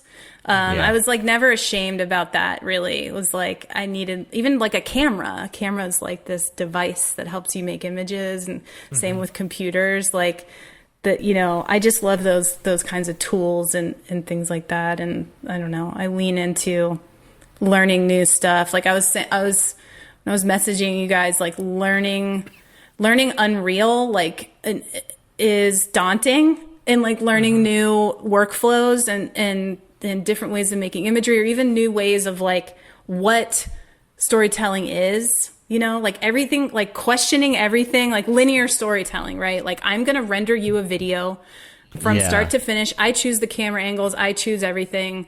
Like, in a way, like that is maybe going to be antiquated. I hope not, because I love films but could it be antiquated, or could it be something that, you know, kids who are young and coming up now, and so much of their media is almost like games or metaverse or Fortnite, like where if they're going to have a story told to them, it needs to be in the metaverse when the story is told. And there's a part of me, the Fortnite thing, like the Travis Scott concert, right? Yeah. If you ask any individual person about their experience watching that Fortnite concert, each person's going to tell you something different, because they all had a different viewpoint of what happened. Yeah. And it's like this that is sort of like the culture is very like we're all the lead character in our little game, and like what I saw and what I'm interested in, and having these very bespoke experiences. It's just like, it's mind blowing. And the fuddy-duddy in me, you know, the old person is like, no, like there should be authorship, and like there should be this person who's like giving you this experience. I don't think that'll ever just like go away, but I do like to marvel at it, and like what those possibilities are, and what, you know, and also how can I be a part of it is the tricky thing too. Like I said, like learning, trying to keep my beginner's mind. I always like to talk about like how great it is to approach things as a beginner and to learn a new thing, and how unpretentious you can be when you're learning something. I'm taking, you know, slowly, because work is so crazy, but Winbush's Unreal class, I can't recommend highly enough. He's so great, especially if you're coming from the Mograph world. But thinking about things in that space and what's possible, like, I'm like, I want to make a VR experience. Like I can do that now. It might be weird and like bad, but I can do it now. Like I have the technology, you know, I downloaded Unreal for free, and I can play with it and make these experiments. It's just, I don't know. I think it's just an exciting time to be making the types of work that we make. But it's also hard, because there's so many different directions to go. There's so many skills to learn. I think it could probably be also very overwhelming, you know, all of our conversations about renders and gear, and it's like, it can be overwhelming. Even for me, like I just have to sort of be like, you know, compartmentalize. This is what I'm going to do. I thought about earlier in the year, I was like, maybe I should go back and learn Maya, because assets from Maya, like they play nicer, you know, like maybe I need to. Yeah. And one of the people I work with was like, Lauren, don't go back and learn. I mean, if you really want to, do it. If you need to, just let the experts do their thing. You don't have to sit there and make beautiful models in Maya and that kind of stuff. But Substance Painter is really cool. I don't know if you guys ever played that. Oh my God. Yeah. For sure. Photoshop for textures. Like it basically is. Yeah. And I try and get into it. I go through these bouts where I get into it a little bit, and then I have to move on to something else. But it's just another thing to learn. Yep. So I know. Like you do. Just that we all have to be patient with ourselves, and, you know, just like try things where you can't. I learned Octane in the middle of a project. So the Greatness Code, the TV show that I worked on, like I said, a lot of it, especially from my computer, I just didn't have the machine. We didn't have like a render farm. I was just doing stuff on my iMac Pro and needed everything to be really lean. But we had an artist, Vinny Thomas, who is an amazing 3D artist, and he works in Octane. And when he started the job, he's like, can I work in Octane? And I was like, and he has his own machine beefed up. And I was like, yes. Because I was like, let's have some of these really slick, you know, kind of very realistically rendered shots in this. And he did a great job and did beautiful shots for the show. And then towards the end, like when it was me having to work on a lot of shots, I was like, I'm going to try it. And I just like I actually had to buy a new computer for myself. That's a whole other thing, because I was a Mac person. Yeah. My entire life since I was 10 years old. Like I've used a Mac and loved using a Mac. And so I just, in the middle of a project, was like, I'm switching to PC. I'm learning Octane. Like, I just like dive right in. did, and it was the best thing. Best way. Yeah, it really was. Like, rather than, just messing around, I was like, here's the shot. I know what I want to do in this shot. Now I'm going to figure it out. And then, ask Vinny if I get into trouble. Yeah, it's good to have somebody who knows. Yeah. We've worked on some projects over the years at other companies before we're doing what we're doing now, and they had Octane, and it was kind of like I kind of already knew Octane with the people coming in didn't. It was the same thing. They were learning Octane while they were jumping in. It's so good to have someone, not just Octane, but like Cinema 4D, After Effects, whatever it is, somebody that really knows the thing you're jumping into. And it's especially great like if you're working somewhere where there's someone just right there. It'd be like, hey, how do I do that thing? Because they can tell you in like, and you have to bug them a lot, but they can tell you that thing in like 2 seconds that you have to sit there Googling for like 30 minutes. Yeah.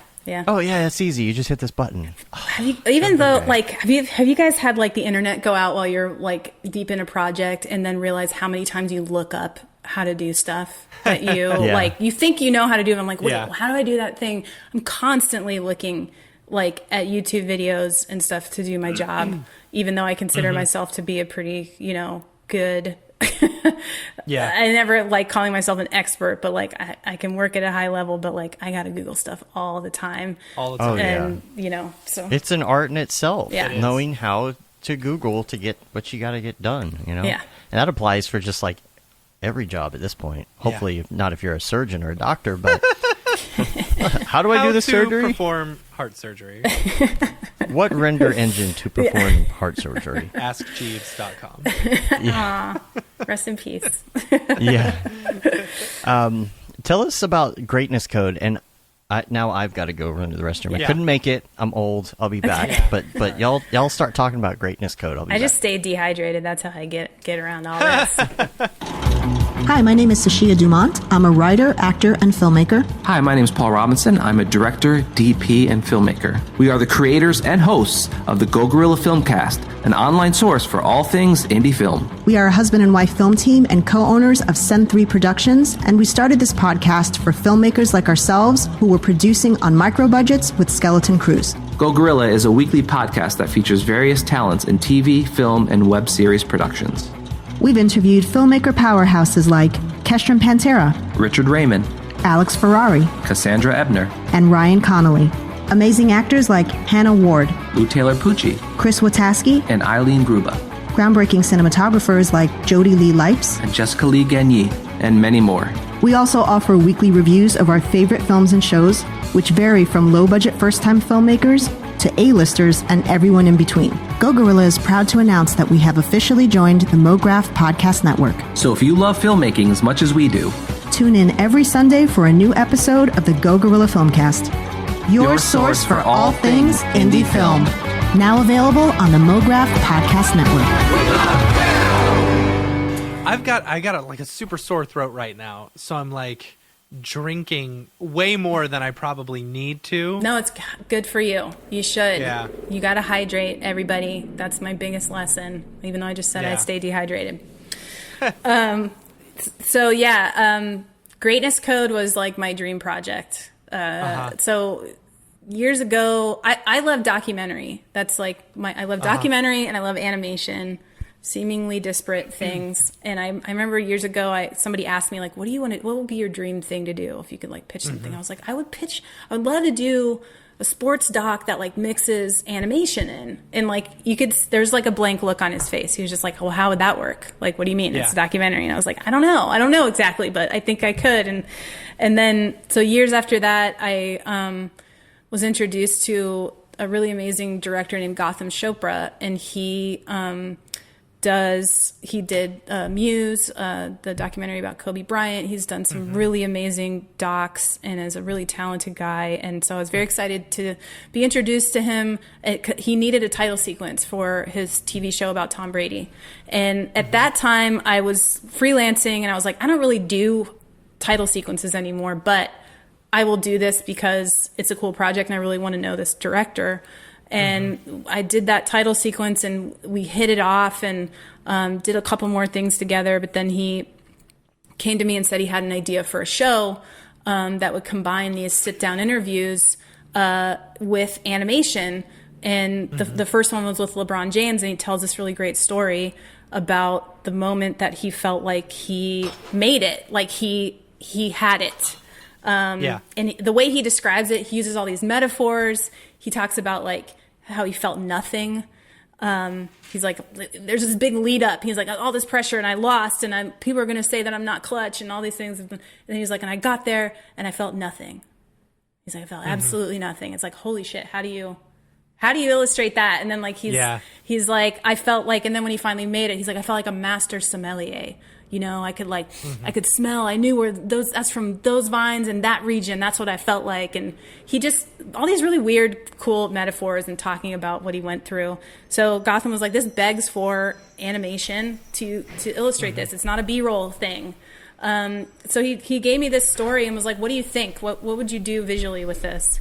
And so I sort of worked up kind of like a pitch that I brought back and presented some ideas for how to approach the visuals and how to create sort of a line between many of these stories, not just his, but and we worked together on that. And then it was basically like, okay, go make it, you know. And I got to do the pilot. I hired some animators and we created this 5-minute pilot with his production company is called Religion of Sports.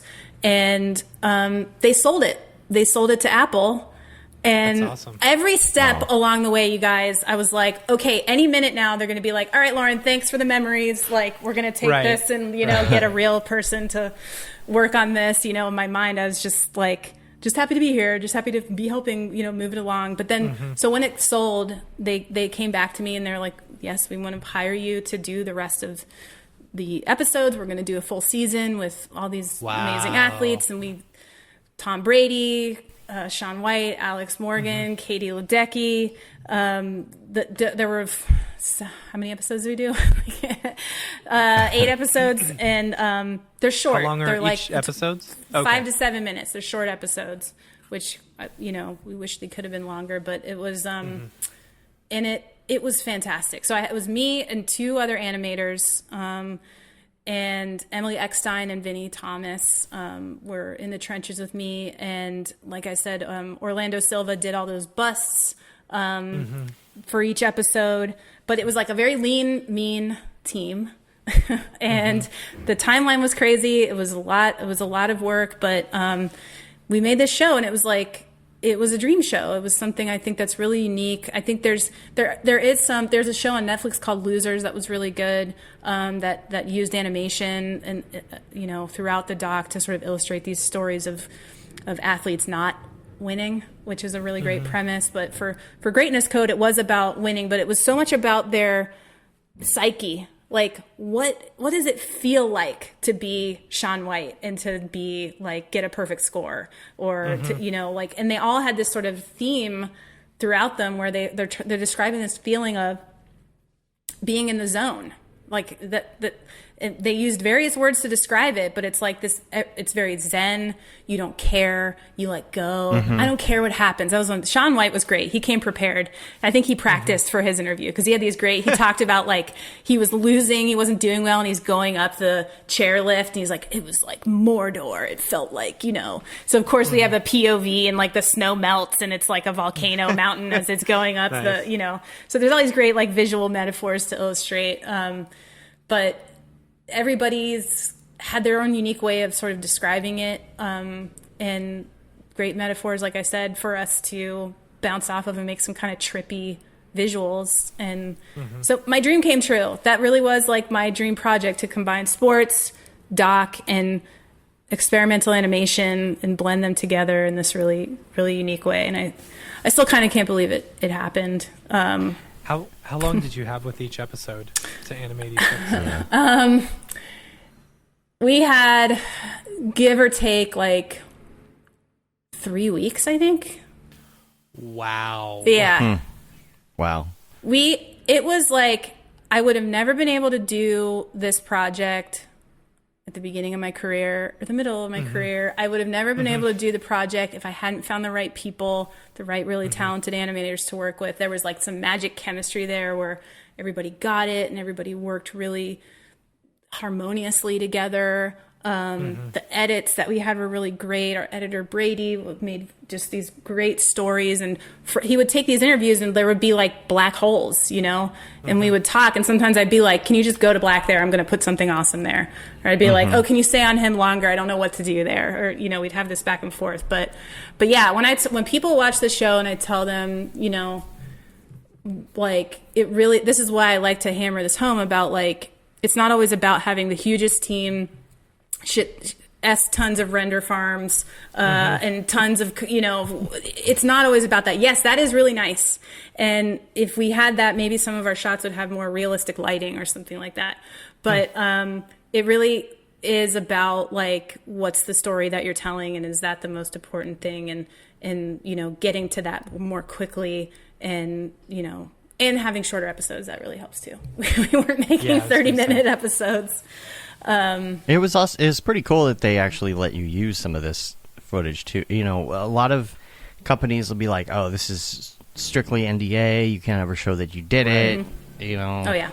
It's nice that you were able to do that too. Yeah, I mean, I think it's to the benefit of everybody to know. I think like more about how these things are made. Like it's different than it's different than, again, like advertising, where there needs to be this kind of like mystery, and it's like, this all just came from Apple created this animation, or it's like, this is the people who are telling the stories, the process, like everybody has something to gain from knowing more about that, I think, and opening doors to more people doing that kind of storytelling and having more work like that.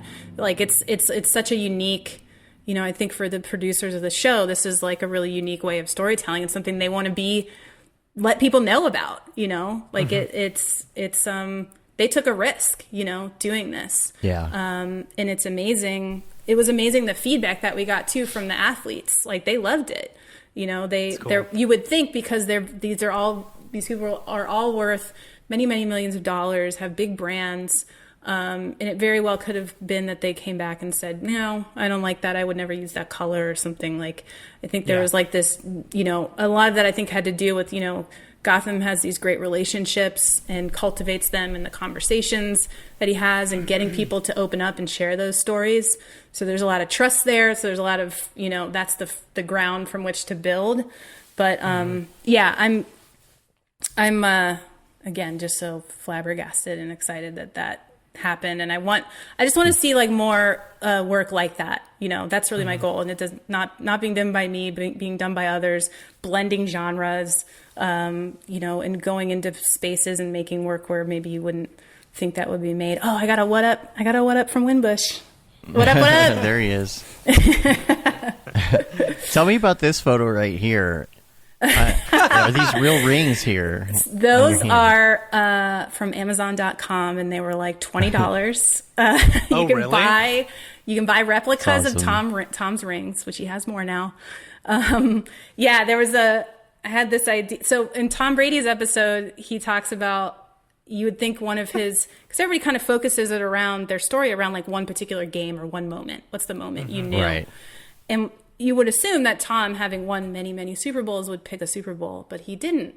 He chose to talk about this game against Buffalo, where they absolutely like destroyed Buffalo in the game, but they played a perfect game. He's such a football nerd that he's like, we were technically, everything was perfect. And when he's talking about it, you can tell how joyful he is. So I thought the visual for this at the end, to see Tom's hand, and he talks about it, he's like, that's the unattainable thing. That's the thing I'm always trying to get back to.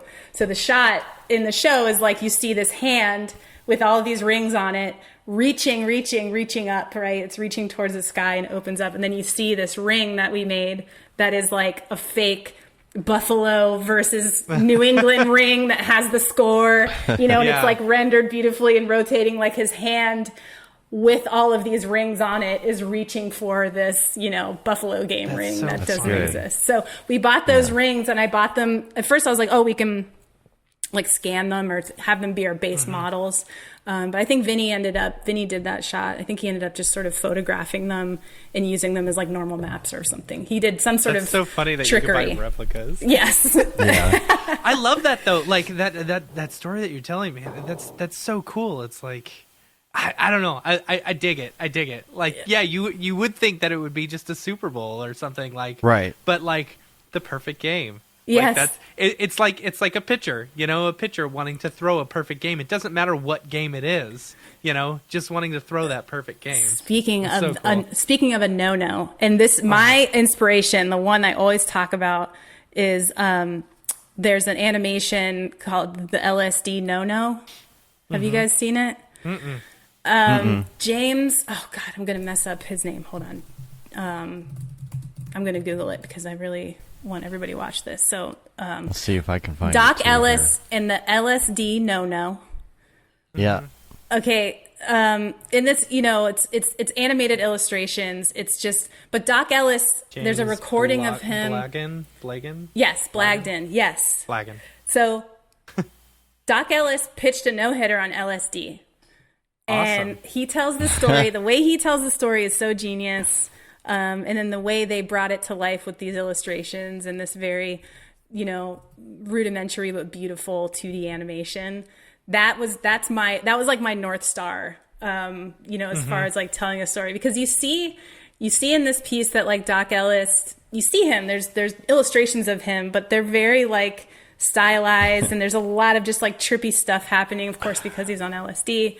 But that was the blueprint for me, even though Greatness Code looks nothing like the LSD no-no. Right. It's like that idea of how can you tell a story? How can you center, yes, a real human being that really did something in reality, but like, all, human experience and our memories and how we tell stories, it gets, there's so much fun stuff that can imbue the emotion of it and put you there as a viewer to understand it better, rather than just like seeing the footage of Doc Ellis high as a kite, pitching, which would be cool too. This is great.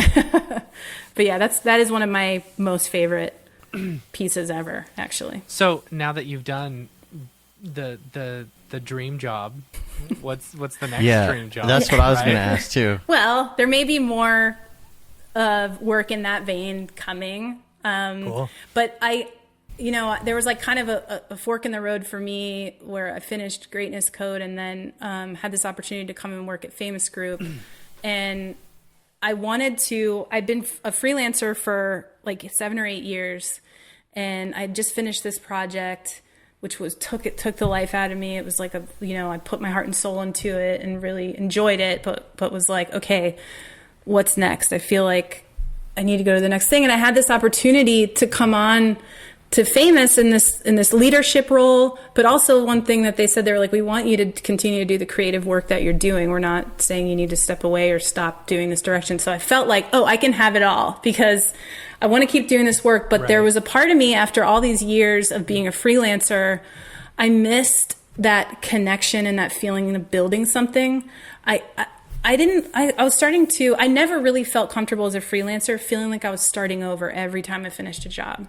I would finish a job and then almost immediately, like I couldn't relax. I went on vacation right after Greatness Code and I couldn't relax on my vacation because all I could think about was, what am I doing next? What am I doing next? Right. It's part of that's like, Yeah. part of that's just like being obsessive about work and just like being a little bit of a workaholic. I mean, that's the freelancer mind. Where's the next I feel like- Super Bowl ring? Yeah, that's the like, and that's the one might argue, well, that's what great people do, or that you got to be focused on the next thing and you never rest. But I'm like, no, I want to rest. Like, I don't want to rest forever, but yeah, maybe like 2 weeks of like not being stressed out about work would be really cool. Right. But anyway, I lost my train of thought. But I took on this job in this position because I was like, I miss that connection, long-term connection, building something, being a part of something bigger than myself, and being a leader, helping to lead, and open doors for people in ways that doors were open for me. I want to do more of that. So And I had this great relationship with the Famous Group. I've done so much work with them over the years and really know them and trust them, and they know me and trust me. And they're going in, and we are going in this new direction, doing new frontiers with technology and really investing heavily in doing work in mixed reality and in Unreal Engine. That it felt like a big challenge to me. And that's kind of what I always look for. I'm like, what am I afraid of? What am I afraid to do? What makes me nervous? What makes me unsure if I can do it? And like over the years, my muscle or my instinct of like, lean into that. Whatever it is that like kind of makes you nervous and you're unsure, but you want to do, make sure and lean towards that. Because I feel like that's how we felt when we did projection mapping. Yeah. Because projection mapping is so cool, but it's also really hard to do like all the details right. Yes. Especially if you're the one not just creating the media, but like designing the projection system and making sure everything's aligned and doing. It's like that's so far out of the comfort zone, but when it actually works, it's magical. I thought when they asked me to do projection mapping the first time, this is still where I'm like, I'm not a 3D guy, whatever. But this projection mapping, like on a basketball court, you're doing 3D. It's going to be a 3D extravaganza. And like that was actually my real first like foray into doing a huge 3D project.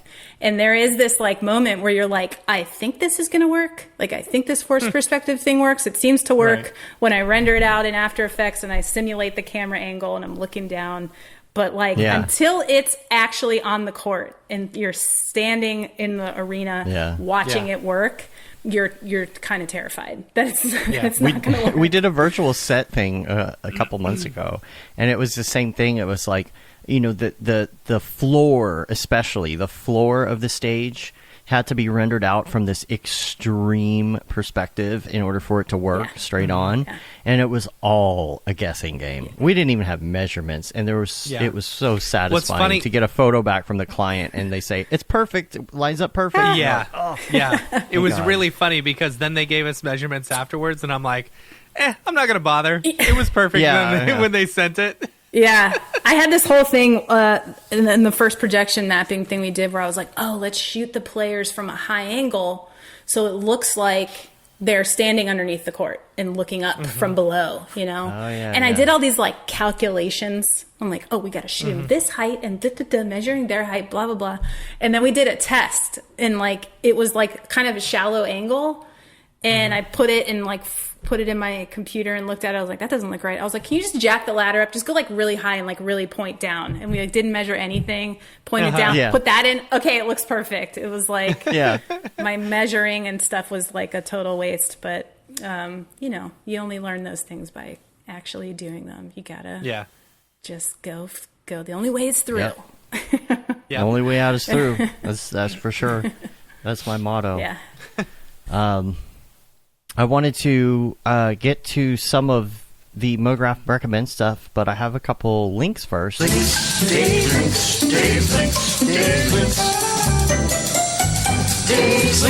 actually a couple that I'm going to have to add to my notes here that I just thought of during the show.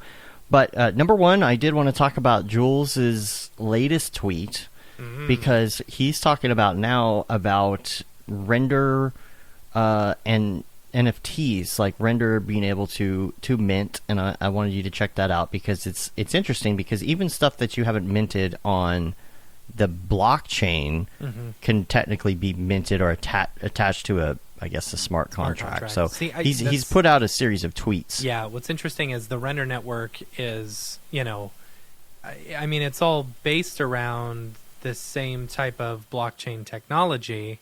And, you know, in order to keep track of like who's rendering what and, you know, if render frames are bad, I believe they incorporate these smart contracts so they know which computers are rendering which frames, you know, which is really cool.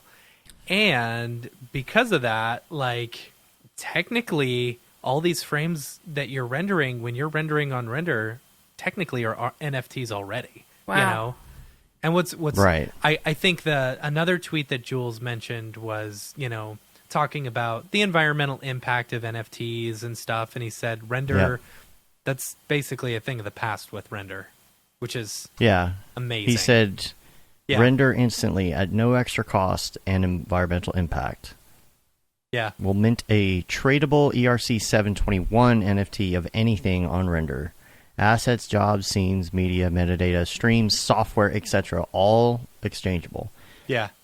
That's cool. NFT items on Render, and now also ERC 721 marketplaces, which the ERC 721 means that it's not quite as expensive.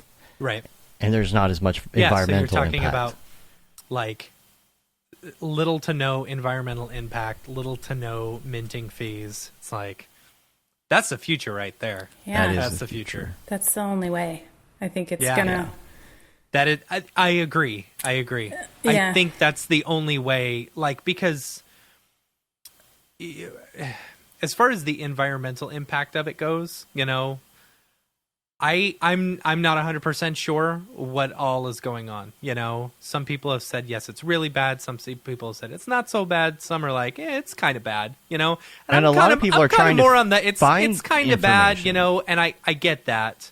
Yeah. That's why I in my opinion are pushing more for this type of stuff. This is groundbreaking. Right. This makes it Right. you know, good for the artist, and you know, have a clean conscience and stuff. I don't know. And Luis, my other link here, actually, Luis Miranda puts it great on his TikTok, because he's not just doing like videos on his TikTok. He's doing like renders on his TikTok. He's doing videos where he's talking about stuff too. And one came across my TikTok where he's talking about, I forget what the percentage is of companies and in the world that mostly it's them that they're the ones that are causing the big environmental impacts in the world, Yeah. right? So you could, a lot of people are doing a lot of commercial work that is for these companies that are the big companies causing the environmental problems, right? So it's like you could render for them all year doing all of these big corporate-y things and contributing to what they're putting in the environment. Yeah. Or you do one NFT, and for some people that means a year's salary. Yeah. And that's it, and just the one. So he had a good take on it, and an that's interesting on thought. TikTok. I'll put a link to that so you can check it out if you're still on the fence. And I know a lot of people are. Yeah.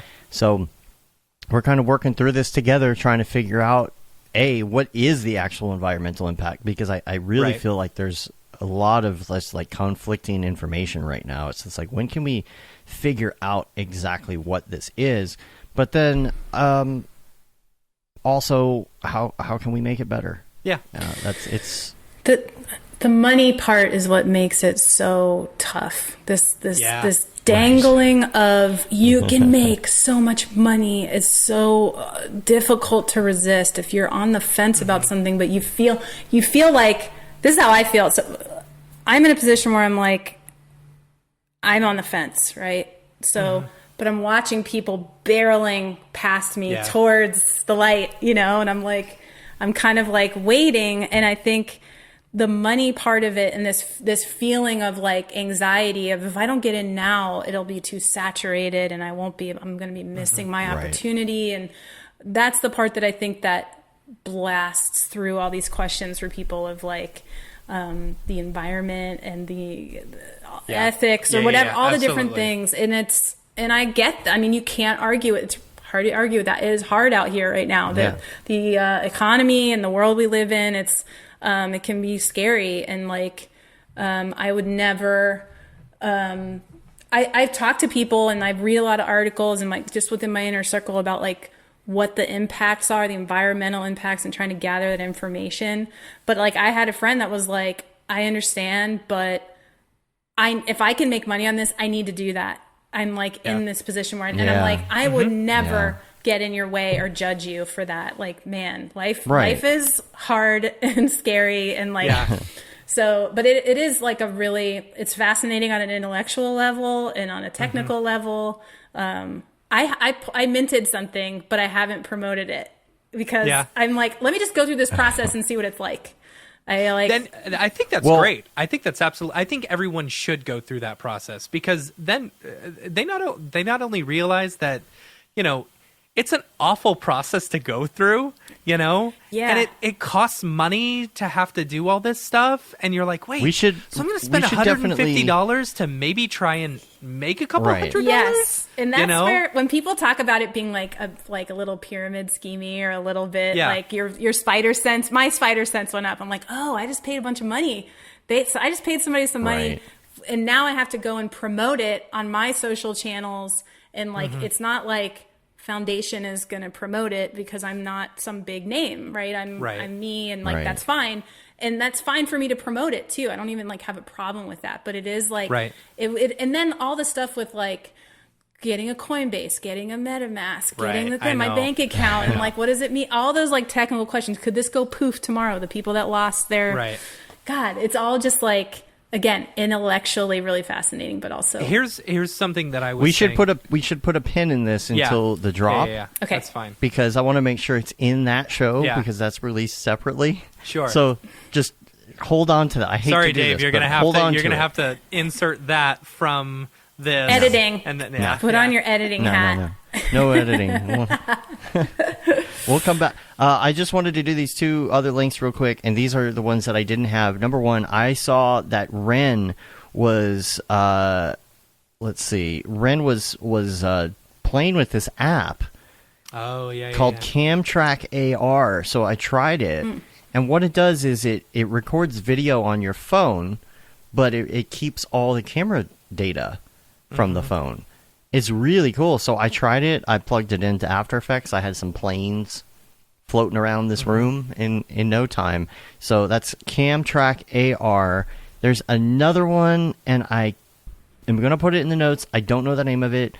Phil Roberts told me about it, and essentially what it does is you can take a bunch of photos of somebody, kind of like you would like if you were doing a deep fake or something, right? But you put all the dots on the eyes, the nose, the mouth, and all the features, and it takes all of those photos, and then it takes a like base model of a face, and it turns that model into that face based on those photos and everything. And that's a Blender thing. Yeah. So I'll try and find the name of the plugin. That exact same plugin is made for Nuke as well. I think because I've seen some Nuke stuff where they talk about things like that. That's really cool. Super cool for avatars too. You know, like if you're making like the idea that you can have a sort of realistic-ish avatar just with a few photos would be sick. Yeah. So let's do this then, because again, I want to get back to your NFT conversation. But let's do Mograph recommends really quick. We're going to we'll just dive through these and go through them real quick here. Tell us about your favorite movie. My favorite movie is, there's many, but I always say American Movie, which is a documentary that came out in the late 90s about a guy named Chris Borchardt, who is a guy who lives in Wisconsin and is a filmmaker and makes horror movies. And it's, I don't want to, you just need to watch it. It's just the story of this guy who is a regular guy that just loves making films, and the people around him and his passion to make his film. It's a very like intimate story. But I saw this film in college, and it was like at Sundance, and it's kind of a little bit of a cult classic, but I'll be right back. It woke up my mind to documentary and it being something more than, you know, the what's the guy who does the camera pans and the really great PBS docs? His name just flew out of my mind. Ken Burns. That was what I knew of documentary up until seeing this film. So American Movie is what it's called, and it's just, it defies description a little bit, but it's my favorite movie. Have you seen the new Godzilla versus, what is it? Versus King Kong versus, oh my gosh. I haven't. Here's what I'll say, and I think a lot of people agree with me on this, is that the graphics are so good. like these water sims and all of this, but the story is awful. Like the story was so bad that like it was so unbelievable. I know it's a giant gorilla and whatnot, but the story, it can be. It's like that Kong. I liked the Kong movie from whatever it was, 7 years. How long ago was the last Kong film? It was a while back. That was a good. Yeah. That movie was good. The story, like I was into it. I bought it. So I'm disappointed to hear that because there's a lot of anticipation for the Kong versus Godzilla film. So I would still say watch it, but it's like, first of all, it felt like it could have ended 80 times. It was so long. It was just like VFX for the sake of VFX, and every time something's over, you're like, okay, disaster averted. Now there's some other random disaster that's like, it's not even just random, it's like so off the wall that you're like, what is going on?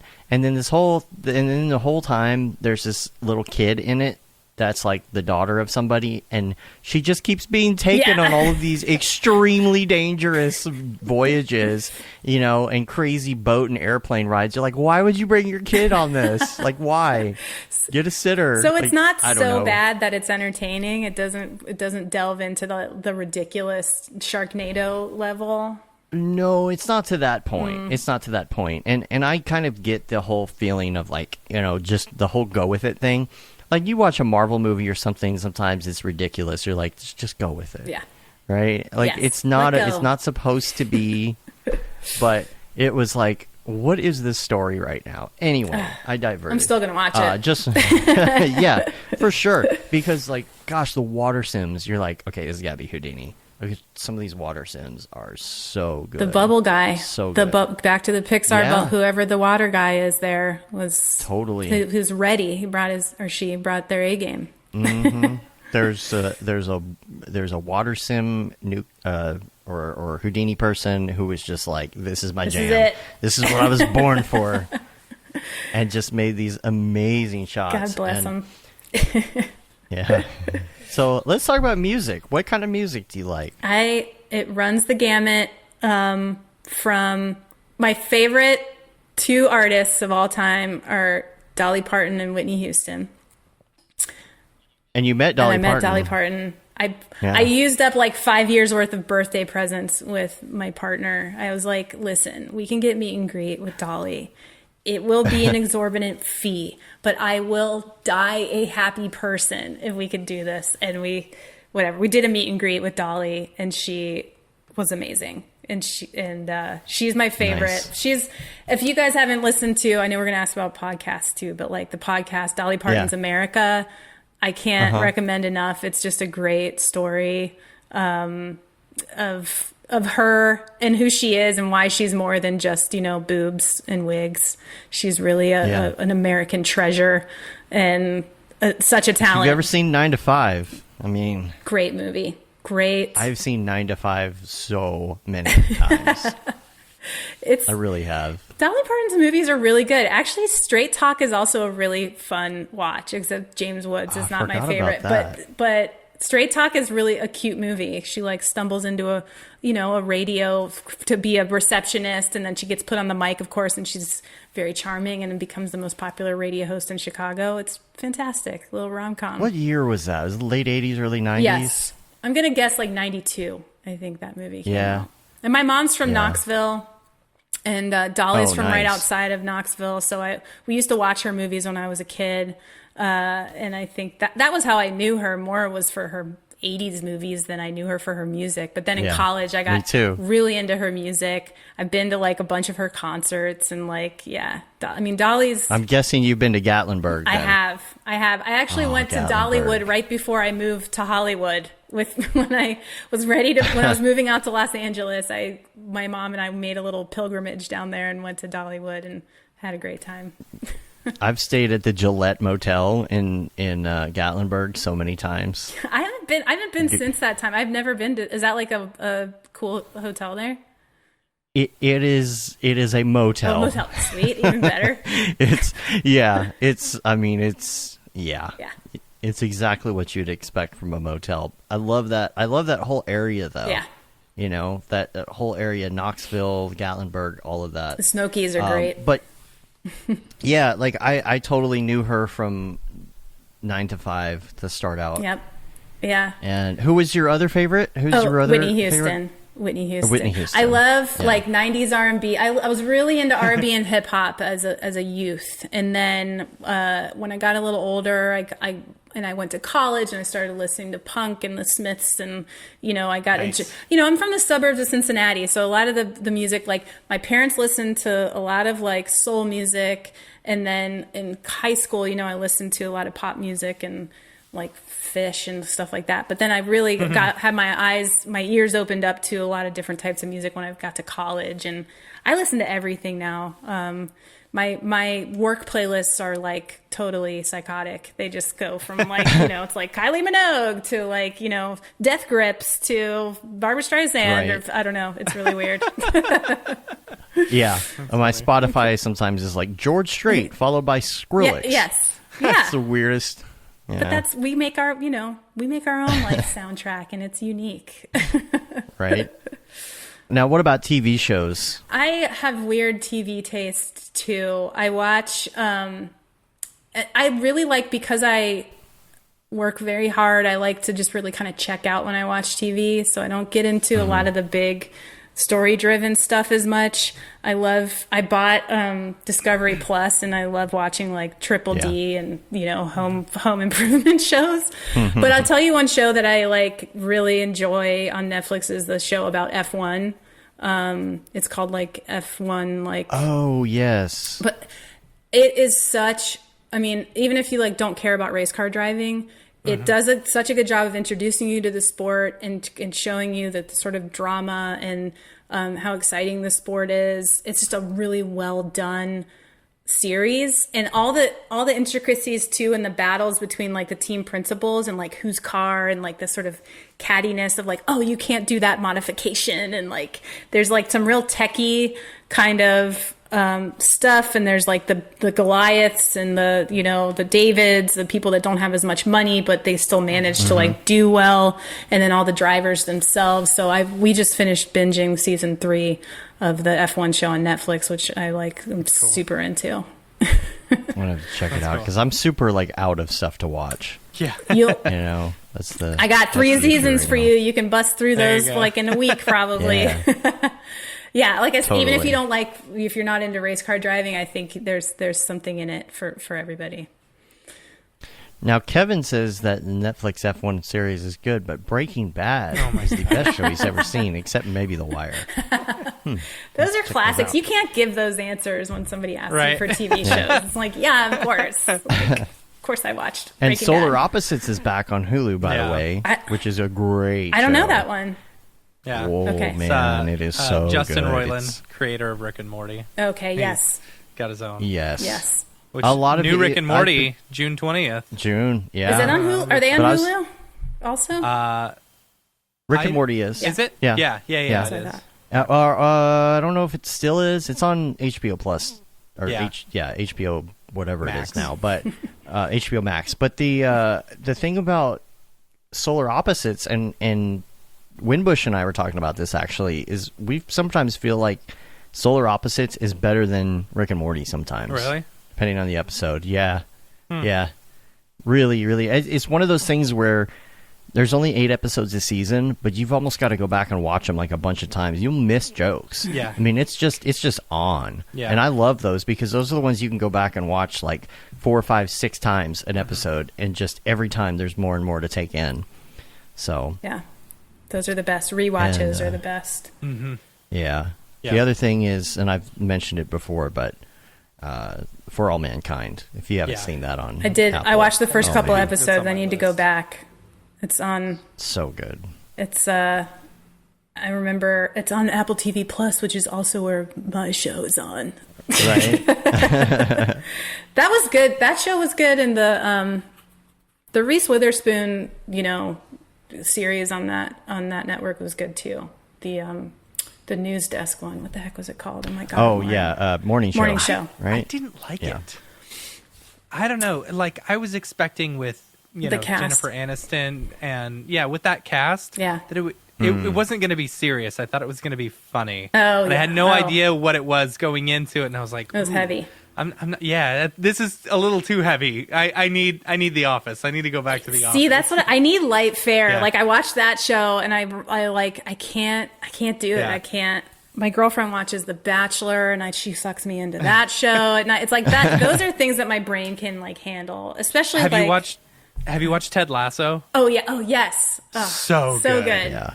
So that's what I'm talking about. The kind of show that like you want to sit down and watch. Like at the end of the day, that's not going to like destroy your soul and like make you have bad dreams and stuff. I remember, speaking of Breaking Bad, remember like binging that and then like going to bed and like being like, am I a bad person? Like it's just like seeped into or feeling like you were in the show. Yes. You're like, how am I going to get out of this exactly. one? Right. Yeah, wait, Exactly. It's not me. Like having like dreams and like being filled with anxiety and like. Yeah. I can't do that anymore. My constitution can't handle it. I'm too old.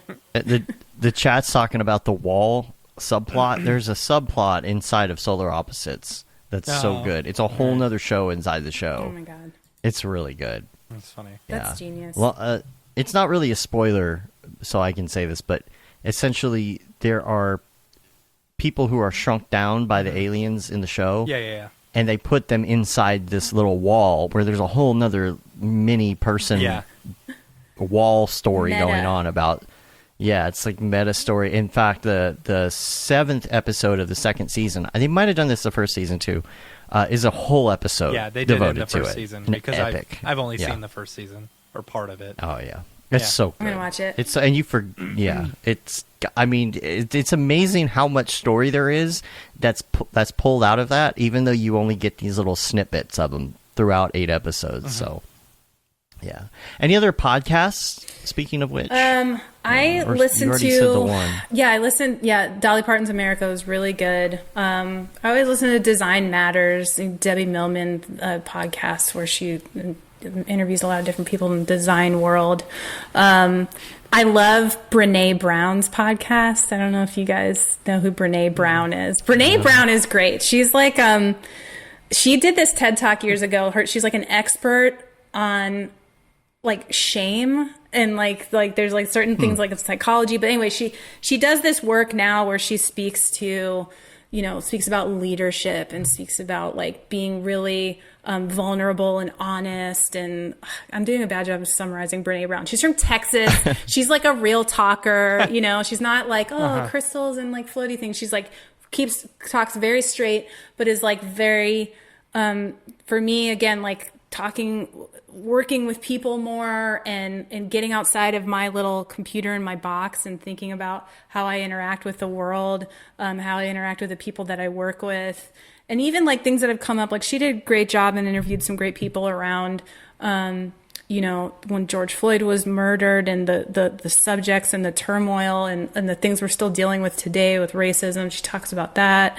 Anyway, Brene Brown is just somebody I really like listening to. And I like listening to Creative Pep Talk, which Andy J. Pizza, his episodes, it just feels like you're kind of just, he's an illustrator, and there's something about the way that he talks. I'm not an illustrator. I don't like work in his world, but like, it's just him talking most of the time just about like creativity and trying things. And it's just kind of like a wholesome creative podcast. He has guests on sometimes, but it really is just about sort of like, something kind of like lighter and like just it helps you ask questions about yourself and how you're working and can offer some insight. But there's also a basketball one that I listen to as well. I love basketball, so I nerd out on basketball podcasts. Now, what about plugin?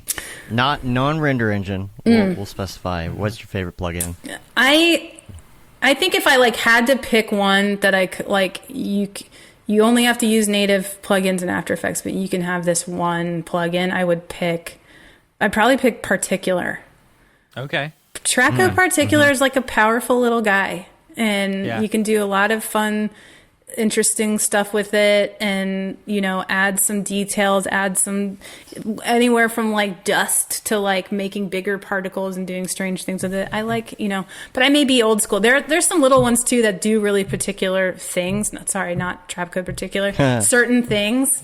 that might be specific for me, plugins is just about like doing something faster. That's all it really is. Like there's plenty of things that you could do with native plugins if you spent the time to add them all up and tweak all the different settings. The other one I use a lot, I do love using Red Giant Universe sometimes, like in Magic Bullet Looks, just to get a color correction or a flavor or something into my, a bloom or a glow or one of my favorite tricks I used to do, I don't do this as much anymore, is doing the pop filter in Magic Bullet Looks, which gives it this sort of like fake HDRI, like crunch. Like that high contrast. Yeah. Not quite the David Hill style, but I know what you're saying. And it is a little bit, I don't think it's dated, but it's like you got to do it with a deft hand, especially if you have the more you get into 4K and doing beautiful stuff. You don't want to be so heavy-handed with it, but especially in the sports world, you get these things that have a kind of a glow to them, and a softness, and it's like, I just need to like crunch that in a more sophisticated way than just, doing an S curve. So that little pop, just jack the pop up all the way on the Magic Bullet Looks that was like my go-to. Just make it pop. Yeah, it makes it pop. Make it pop. Make it pop. That's right. What about your go-to muscle memory app on your phone? My muscle memory app is Instagram. Yeah. Instagram. Yeah. Twitter. Oh God, I'm addicted to Twitter. I had to delete it for a while. I don't say much on Twitter. Like I'm a retweeter, but it is like the most addictive, crazy app. I do have to go through periods where I have to stop using it. Because it's just the dopamine, the refresh and everything. It's just, but it is funny and entertaining too. And there's some really funny, if you get into those, grooves of groups of people and that are just funny on Twitter. Like I have so many screen grabs of tweets that I just go back and will read. My favorite one was somebody that said, when I sign an email best, it's short for I am the best. Okay. I was like, that's so funny.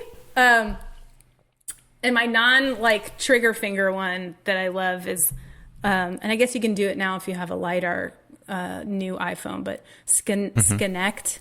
Like I love 3D scanning stuff. Cool. With my phone. Yeah, me too. I love 3D scans. I love bringing, real stuff from the real world into, the Mograph world. That's kind of like a thread you might see in some of my work, but I love the fact that I can scan something with my phone. Like even on my little logo thing, on my reel, this is before you could do it with your phone. I took a Xbox Kinect and scanned myself with it and just kind of moved it around myself, and it was messy on the edges, and it looked, oh wait, Scannect is the one, I'm sorry, Scannect is the one I used on my computer with the Kinect. The one on my phone is called Turnio, Turnio. Okay. I have so many 3D scan apps. Yeah, and I guess I've been doing that with home remodeling projects and things, like scan stuff and bring it into Cinema and figure out what I'm going to do first with measurements. And that's cool. Previs. Yeah, Turnio. Let me see if I can see the look. Turnio. Does it do well? It's $5. It does. Am I going to love spending this $5? I'll pay you back if you don't like it. How about that? I'll give you a money back guarantee on this. I'll send you an invoice. It's very easy to use. Yeah. I will Venmo you $5 so you can. Couple ether. I'm not endorsed by them. I don't know the people of Turnio. Oh, that's cool. Do you play video games? I used to. I love to play. Skyrim is my favorite video game of all time. I love that. Skyrim and Red Dead Redemption. That's it for me. Those are the video games. And I go back Except to them. that 45-minute intro that you have to do on Skyrim. Oh, right. Yes. A lot of waiting. Well, actually, the same for Red Dead. Yeah, they have a really long intro as well, I guess. You know what I like to do is go into Red Dead Redemption and play poker. It's the dumbest thing ever, but it's funny. Super relaxing. And then get up, maybe ride my horse around or something. But I love open world games. But the problem, I get sucked into them and then I play them, and it's like an all or nothing thing, and I have to abstain. Yeah. And there's just so much software to learn that I just don't have time to play. If I'm going to be looking at a screen, I feel like I need to be Yeah. learning something. Yeah. But I'm hoping, like, if I retire one day, I really do want to play a lot of video games. I want to be that cool old lady with the headset that, like, you Right. know, there was like a video once, I think, of a lady that loved Skyrim, was like obsessed with there's Skyrim. Do you remember she's that? a grandma, Yes. like a grandma Yeah. gamer or something. Yeah. And I tried to play, I'm terrible in online games. Like, I tried to get Elder Scrolls online.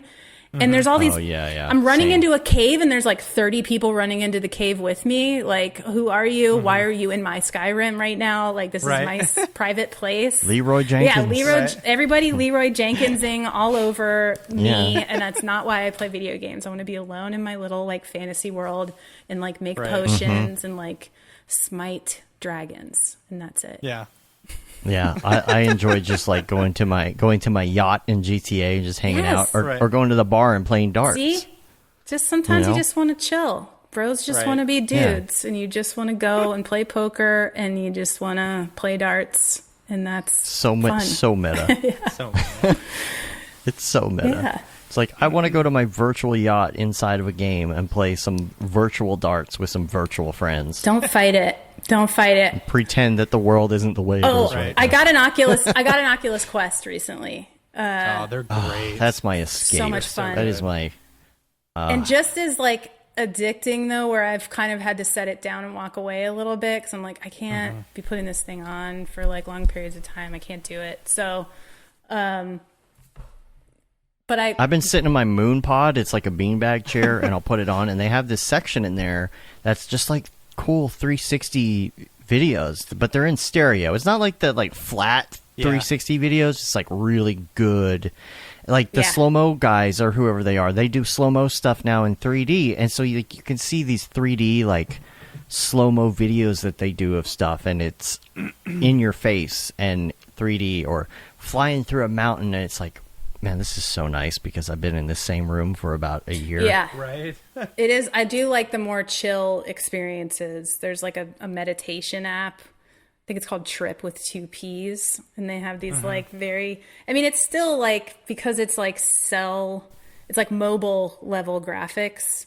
Like it's not Right. perfect, but it's enough that you like buy it. And if you just let yourself kind of relax and have fun with it, it's pretty It's great. called Trip. See, I got to look this up because I'm looking for more stuff like that. Yeah. Like super, like, don't get me wrong. I love playing Beat Saber and doing all that stuff.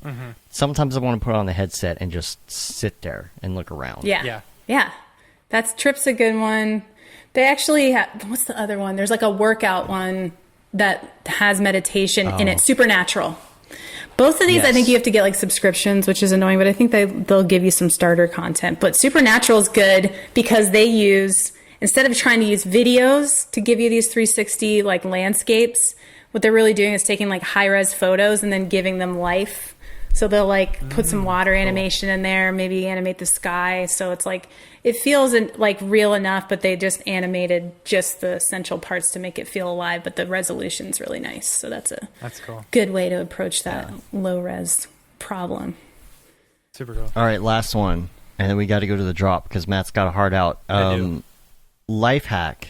And Mitch Meyer's example is turn your toaster on its side for some bomb ass grilled cheese. This one, I'm like terrible at life hacks. And I like sat there and tried to think of some great life hack. And I just came up with like, go to bed at the same time every night, which is not Still a a good life good. hack. Yeah. That is kind of a good life hack, I guess. I really believe in sleep.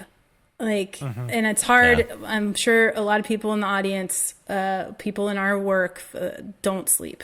You know, we're like, Yeah. whatever, I'll sleep when I'm dead, you know? Right. Yeah. And that works, I think, up until a certain age. And then, like, things are going to start cricking and creaking and not working the same. Your brain might slow down. And I really believe that sleep is, like, the fountain of youth. And I'm, like, a real, like, data geek. I have this Whoop strap. And this is, like, for real athletes, which I'm not at all. I'm very sedentary. But it's like a fitness tracker, but it tracks all this crazy amount of data. WHOOP is the name of it, but it tells you like your resting heart rate, your HRV, and like your sleep, consistency. It gives you all this like really dorky stuff to look at.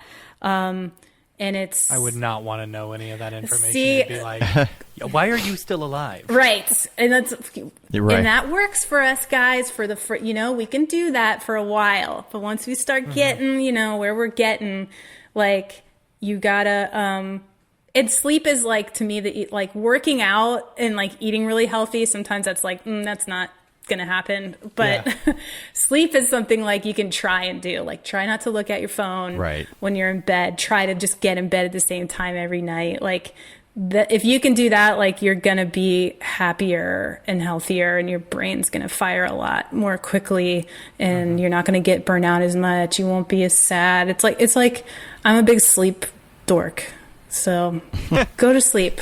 That's my advice. All right, well, I think we are ready to do the drop. Are you ready, Matt? Let's go.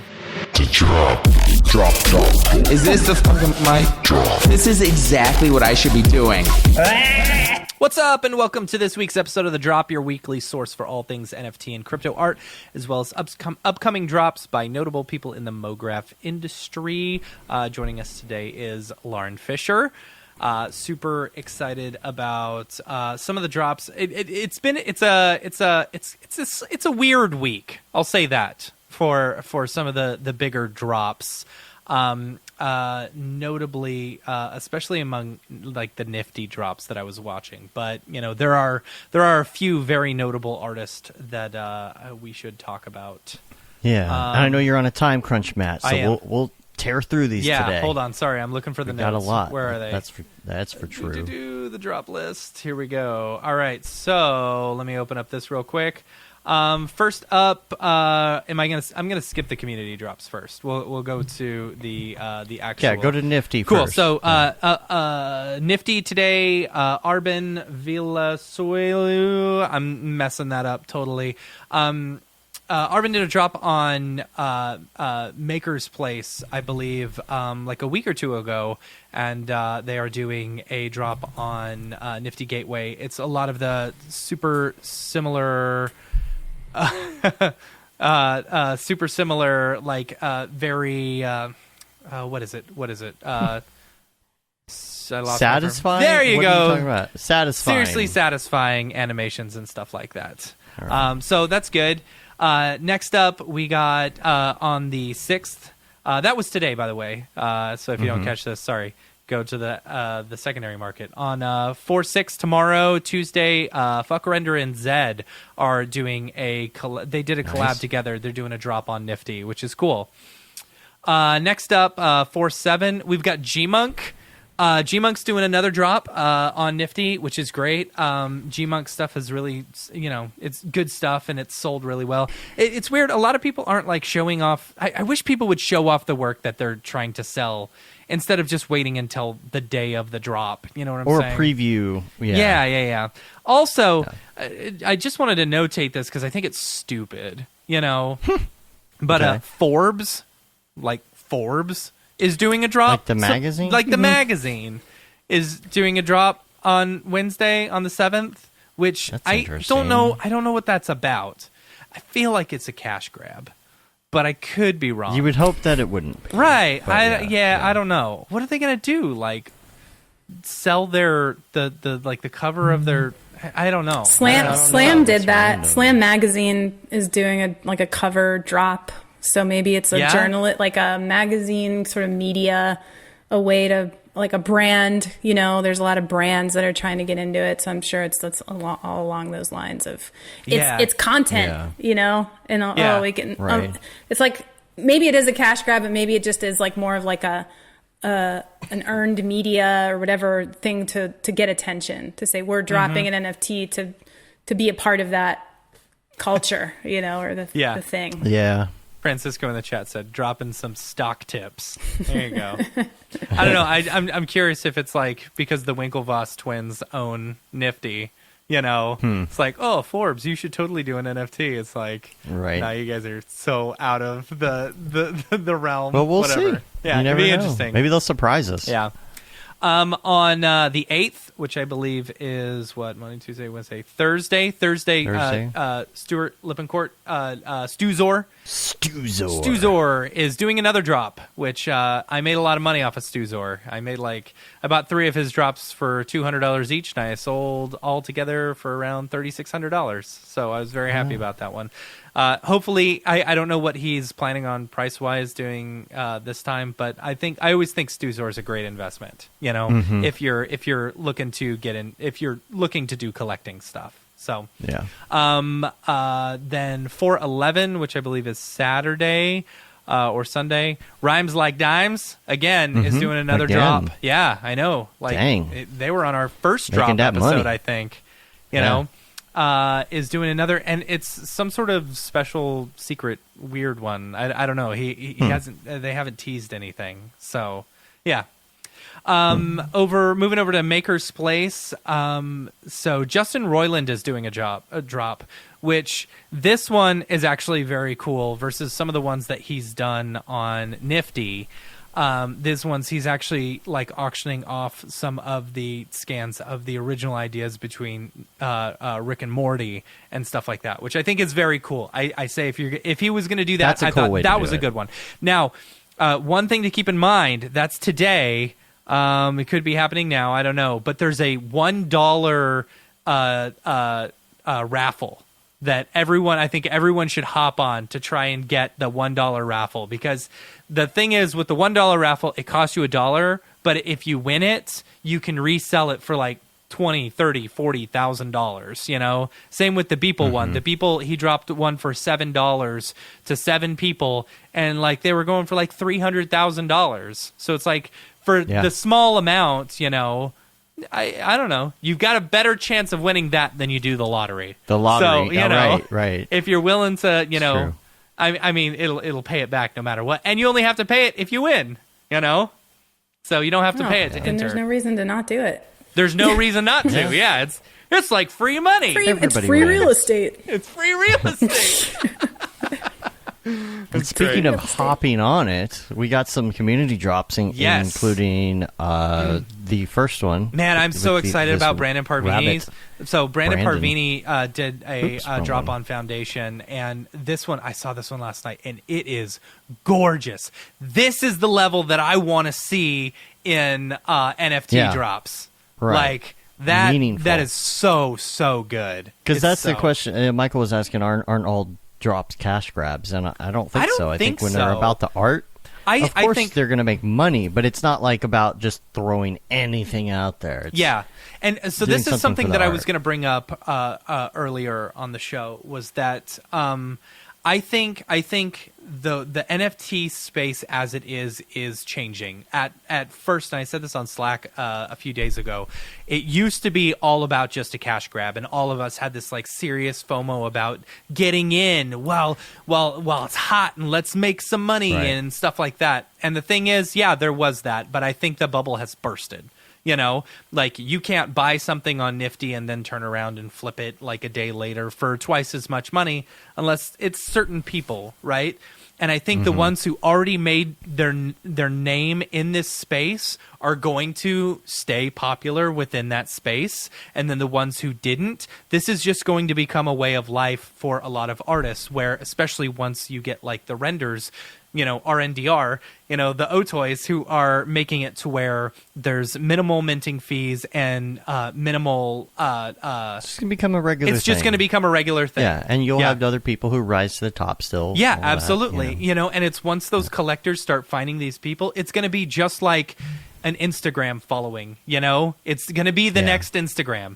You post your NFT, people can buy it. You can do, collections or whatever, and then there you go.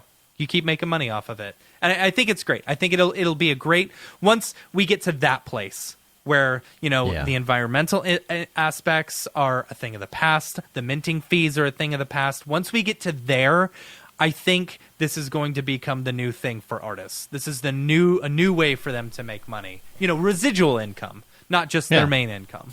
So, right. All right, we got a bunch more. Yeah, I know. I'm sorry. I'm trying. Next up, we've got Noah Wool. I love the character. I think the character is great. You know, like I love the skin shading and stuff like that. Really, really cool. Really pretty stuff. I'm gonna mess everyone's name up. Nico Rocco in our in our Slack. I thought this one was really pretty. You know, piece is called Elevation. That one is over on Rarible. Next up, we got Garrett Appleton. Did a drop on OpenSea. Yeah. Super cool. Cube 2 Hypercube. Cube 2 Hypercube. Very fun stuff. Love the smoke there. Next up, we got... I'm surprised this one hasn't been sold yet. Gustav at Botched. If you... this one is over at Rarible. Like, this one is fantastic. And this needs to be on Foundation. I'm just saying. I know. I feel like this needs to be on Foundation. It is so pretty. So pretty. I love that one. Like, yeah, absolutely super killer. I mean, they've already sold 4 of them, 4 out of the 7. So, I don't know. It's, you know, against the moral code to drop it somewhere else, right? Well, you'd have to burn it on one and then move it to the other. Yeah. But yes, Yeah. or you could transfer it. Yeah. For sure. There's ways to do that. So. Next up, we got Gav Grant. Gav Grant did a piece called Fairy Tale. Really beautiful. That's so pretty. He's got a couple things out right Yeah. now, too, if you go look at his accounts. Man, I love the smoke in the background, or the fog. That's super cool. Man, we got a lot of people, a lot of community drops. Oh, yeah. Scott Unruh. Yeah. Scott Unruh did a piece called Breathing Eden. Oh, that's fun. I like that. Mm-hmm. That's cool. Yeah, composition's nice, too. Dave in the glitchy OBS transition is fire. Next up, Smearballs. OBS. Just another day at That's the cute. office. I love I love Smearballs stuff, and he just posted something on this Super is Rare. So great. I think I saw Paul Babb is the one who posted this. Oh, he is? Where That I is saw funny. it. Yeah. Oh, my gosh. Oh no. Of course, Smearballs. Of course, right. And Unique then you've style. got the face. No yeah, surprises she here. Smacks her face in the cake. Yeah. So good. This is great. Yeah, I was watching that and I was like, man, I remember those days working in an office and like having to. Oh, Oh, man. God, it was awful. Cubicles. Yeah. Right? Mm-hmm. Next up, Mitch Myers. Mitch Myers did a drop. Mitch Myers Observers. This one was really pretty. Cool Fire, yeah. So pretty. That's I love nice. that like you get like a story with it. You know, I love those drops. You know, versus just I guess a regular looping animation. Aaron Sorensen. Didn't we did this one last week? We might have talked Yeah. about this last week. Yeah, now yeah. that I think about it. But yes. I said I wanted to But- see just a little bit more, but or I again- wanted it to loop. Yeah, But yeah. it's very pretty. Sorensen does such good work. Such good work. I love the work Aaron Sorensen does. Next up, Will, a.k.a. Revelo. Just did a drop. This one is on Foundation. Knee Deep in Paradise. That's what it's called. Very pretty. Love it. I told him to. Travis. What did I tell him to name one the other day? It was I don't Fish remember. Fingers and Custard. It was a Doctor Who reference. I told him to name it, and he did. Let's see. Next up, Travis Davids. Yeah. Yeah. I love the presentation of this. Yeah. Is that a drop on Maker's Place? It's 3 different drops. Oh, yeah. And so each one is like through this viewing hole, like Yeah. with a person looking at it. I really love how this was done. yeah, Such a super great pretty. idea. Super pretty. Yeah. Next And, up, Luis Miranda is doing a drop on Maker's Place. Now this one is like a redo because Yes, because he was originally, worried about the Five Nights at Five Freddy's Nights at IP. Freddy's. Yeah, IP. Which is good. This So- is the right way to do it. Yeah. He went back and redid his original render like this. Yeah. And it looks Super cool great. stuff. And it's Yeah, it looks great. Just different enough to not Yeah. violate any sort of copyright. It's an or homage. anything. Oh, So, not much. yeah. Phil Roberts. Oh boy, is this Yes. is this, oh gosh. So Yeah, I the guess Jesus to Christ celebrate Easter Easter, edition. you know, he did a Jesus Christ Easter edition. Okay. So buff. Well, there you go. Wow. So buff. Yeah. I thought that one would go over a lot better Yeah. than it did. I don't Apparently, it sold 1, and the one person is our friend Joe. Yeah, that's funny. But yeah, so get your hands on that. We're going fast. Next up, Jan Sladeko. Space Struggle episode 4. If you followed Jan's work, Yeah. Jan does some super awesome stuff. All this the astronaut one is things. the 4th one in his series. I love it. Yeah. It's so cool, so pretty. And he's going to be on in a few weeks or so. Yeah, I think. yeah, totally. Maybe about a month. And I see, think. you always get a good story with Jan stuff. Like, I think that's Yeah, great. really That's the way to good. do it. All right. Also, Zomax, Cornelius Damrick is doing a drop on April 18th. That's for Nifty Gateway, right?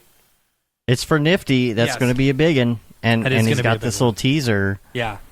So if y'all, everyone knows Cornelius. You know, I mean, the 52 hertz. You know, Yeah. and Classic. Yeah, classic Octane 6088 render. Now, AD. Did you notice this? Did you notice the end of this I thing? did see where that says it April says 18th, the 8 kind of Yeah, hangs. yeah. The 8? What's up with that? I don't Does it have know. to do with Crypto 888? Maybe. I don't know. We'll see. So Yeah. keep that one. On your radar. Next Yeah. up. That's it. No, that's it. Okay.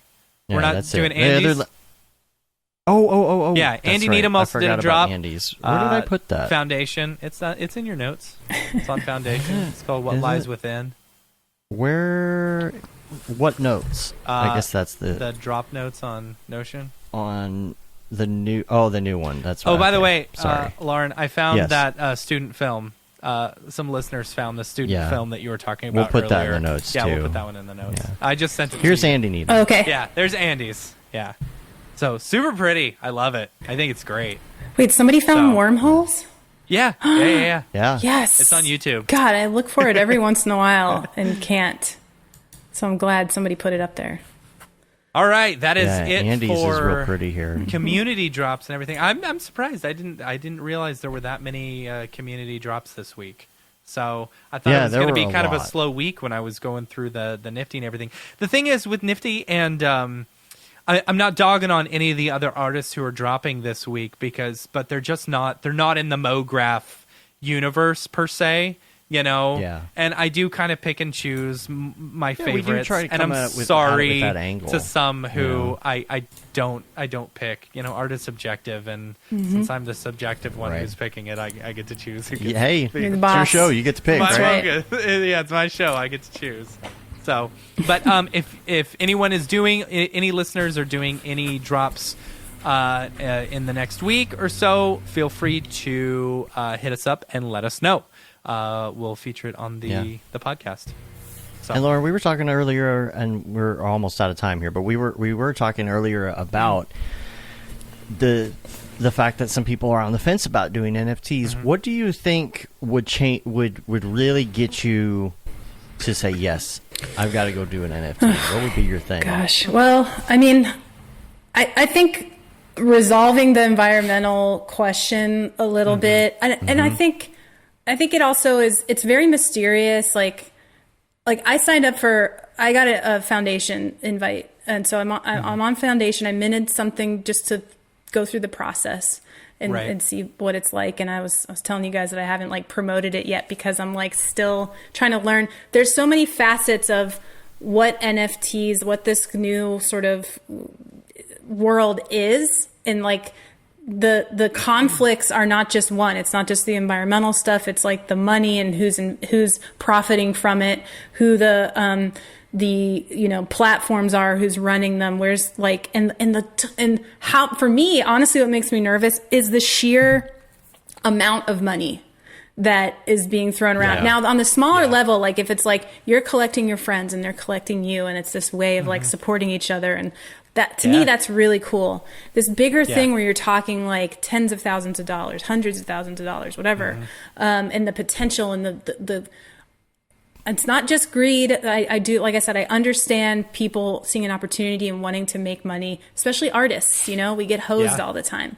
But when I start seeing those levels of money, my little red flag goes up, wait, where's this money coming from? And who if it feels too good to be true, is it, and Right. what are the implications of that? And so I guess for me, it's a little bit coming from this place of wanting to know more about that, but on the creative level and the community level and the potential, everything that you were talking about at the beginning of this episode about it becoming this true place to share, to collect, to have it really be that. The pure aspirations of it are really intriguing, and I hope that starts to get more of a foothold.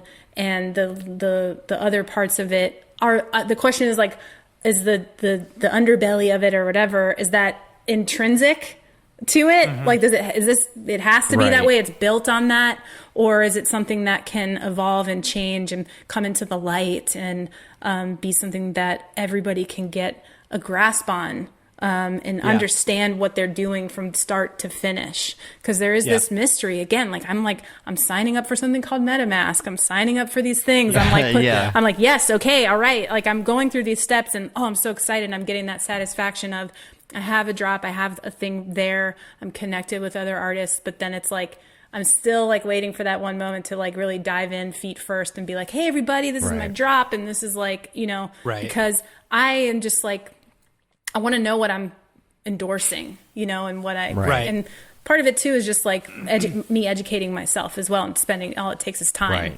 So that anyway, that's I'm on the fence, but I'm not completely rejecting it. Like I said, I've minted something. I'm not telling anybody about it, or I just told a lot of people, I guess, but it's definitely it's fascinating. That's what's my takeaway right now, is just intellectually as an artist. And us, I mean, imagine us like Mograph people. We've always for so long felt like we were in the art world or the creative world, these kind of people over here in our own little lunch table, and now we're at the center of something that's so huge in the art world. And, I have people that reach out to me that are like, weren't you doing NFTs, all your work, and you could do so much and you could be da-da-da. I'm like, I know, but I like, it feels weird to be hopping into something that I don't quite understand. But I'm happy It'll for, normalize. I'm happy for the homies though, I'm really happy for this community that I'm a part of and that I've been watching grow over the last, 15, 20 years, even have this moment in the sun in a way. And I just hope it continues to be, I want it to be a really positive thing and not something tainted by weirdness. Because there are some great pure things to come from it when it comes to creativity and community and sharing your art, and collecting. So totally. There you go. Totally. I think that I think the prices as well, I think they're going to start to normalize, because as of right now, with them being like 1 Ether, 2 Ether, 3 Ether, it's like, oh man, that's really expensive if I want to collect one of my friends' works. It's like I don't have I love my friends, but I don't have $2,000 to spend on them. My wife would kill me if I spent $2,000 on a friend's work. But it's like, I think that I would think once we see the mint fees and all this other stuff go away, things will be a lot more, a lot more obtainable, especially, So I hope so. So we got for the drop, Matt? That's all I got. Let's thanks for joining us on the drop. If you've got community drops, hit us up, let us know. In the meantime, we'll see you next week. Hit us up at info@mograph.com. Yes. Send us your drop. All right, here we go. See you later. Drop. Is this the fucking mic drop? This is exactly what I should be doing. All right. And we're back. I think that about wraps it up. I think we're going to finish the show. You can rate us on iTunes, leave a review. You can also subscribe on your podcatcher of choice. Helps get our ratings up. You can subscribe to our newsletter. I think that's might be going out this week if I can make it happen. You can say you've been there, done that, got the T-shirt with the Mograph logo tee, the Paul Babb Feel the Bab 2020 shirt, classic. All the profits from that goes to Doctors Without Borders. The Render Things T-shirt, hoodie, and long sleeve tee, the That Render is Fire shirt, which you're only allowed to wear ironically, unless you're Shams. Who's going to be on the show soon? Yeah. Is that next week? I don't know. It might be. I can't remember now. I have to go back and look. And then lastly, the Mograph Blandishment shirt, which you can get. And we're on Facebook, Twitter, Instagram, YouTube, Mograph.com. Yeah, Shams Lauren, is thanks next for week. being on the show. Pleasure. Yeah, Shams Lauren, will be next thank week. you so much. This was awesome. Thank you guys so much for inviting me. What an honor. This This was a good show. I feel like it's going to become a staple show that we can send people There to you go. and say, here's a good example of what we should be doing every A week. well-rounded show. Right. Yeah. That's awesome. If people want to find you online, where can they find you They at? can go to my website is laurenfisher.com or thelaurenfisher.com if you want to use the. And my Instagram is Lauren Fisher Studio. No C in Fisher. Those are my two. I won't tell you to go to my Twitter because you don't need to go there. Instagram is a great place to talk to me. Yeah. And I love it. I'd love to hear from anybody out there. Awesome. Cool. All right. Well, that about wraps it up. Thanks for watching, everybody, and listening. And until next time, I'm Dave. And I'm Matt. I'm Lauren. Have a good one. Later, yo.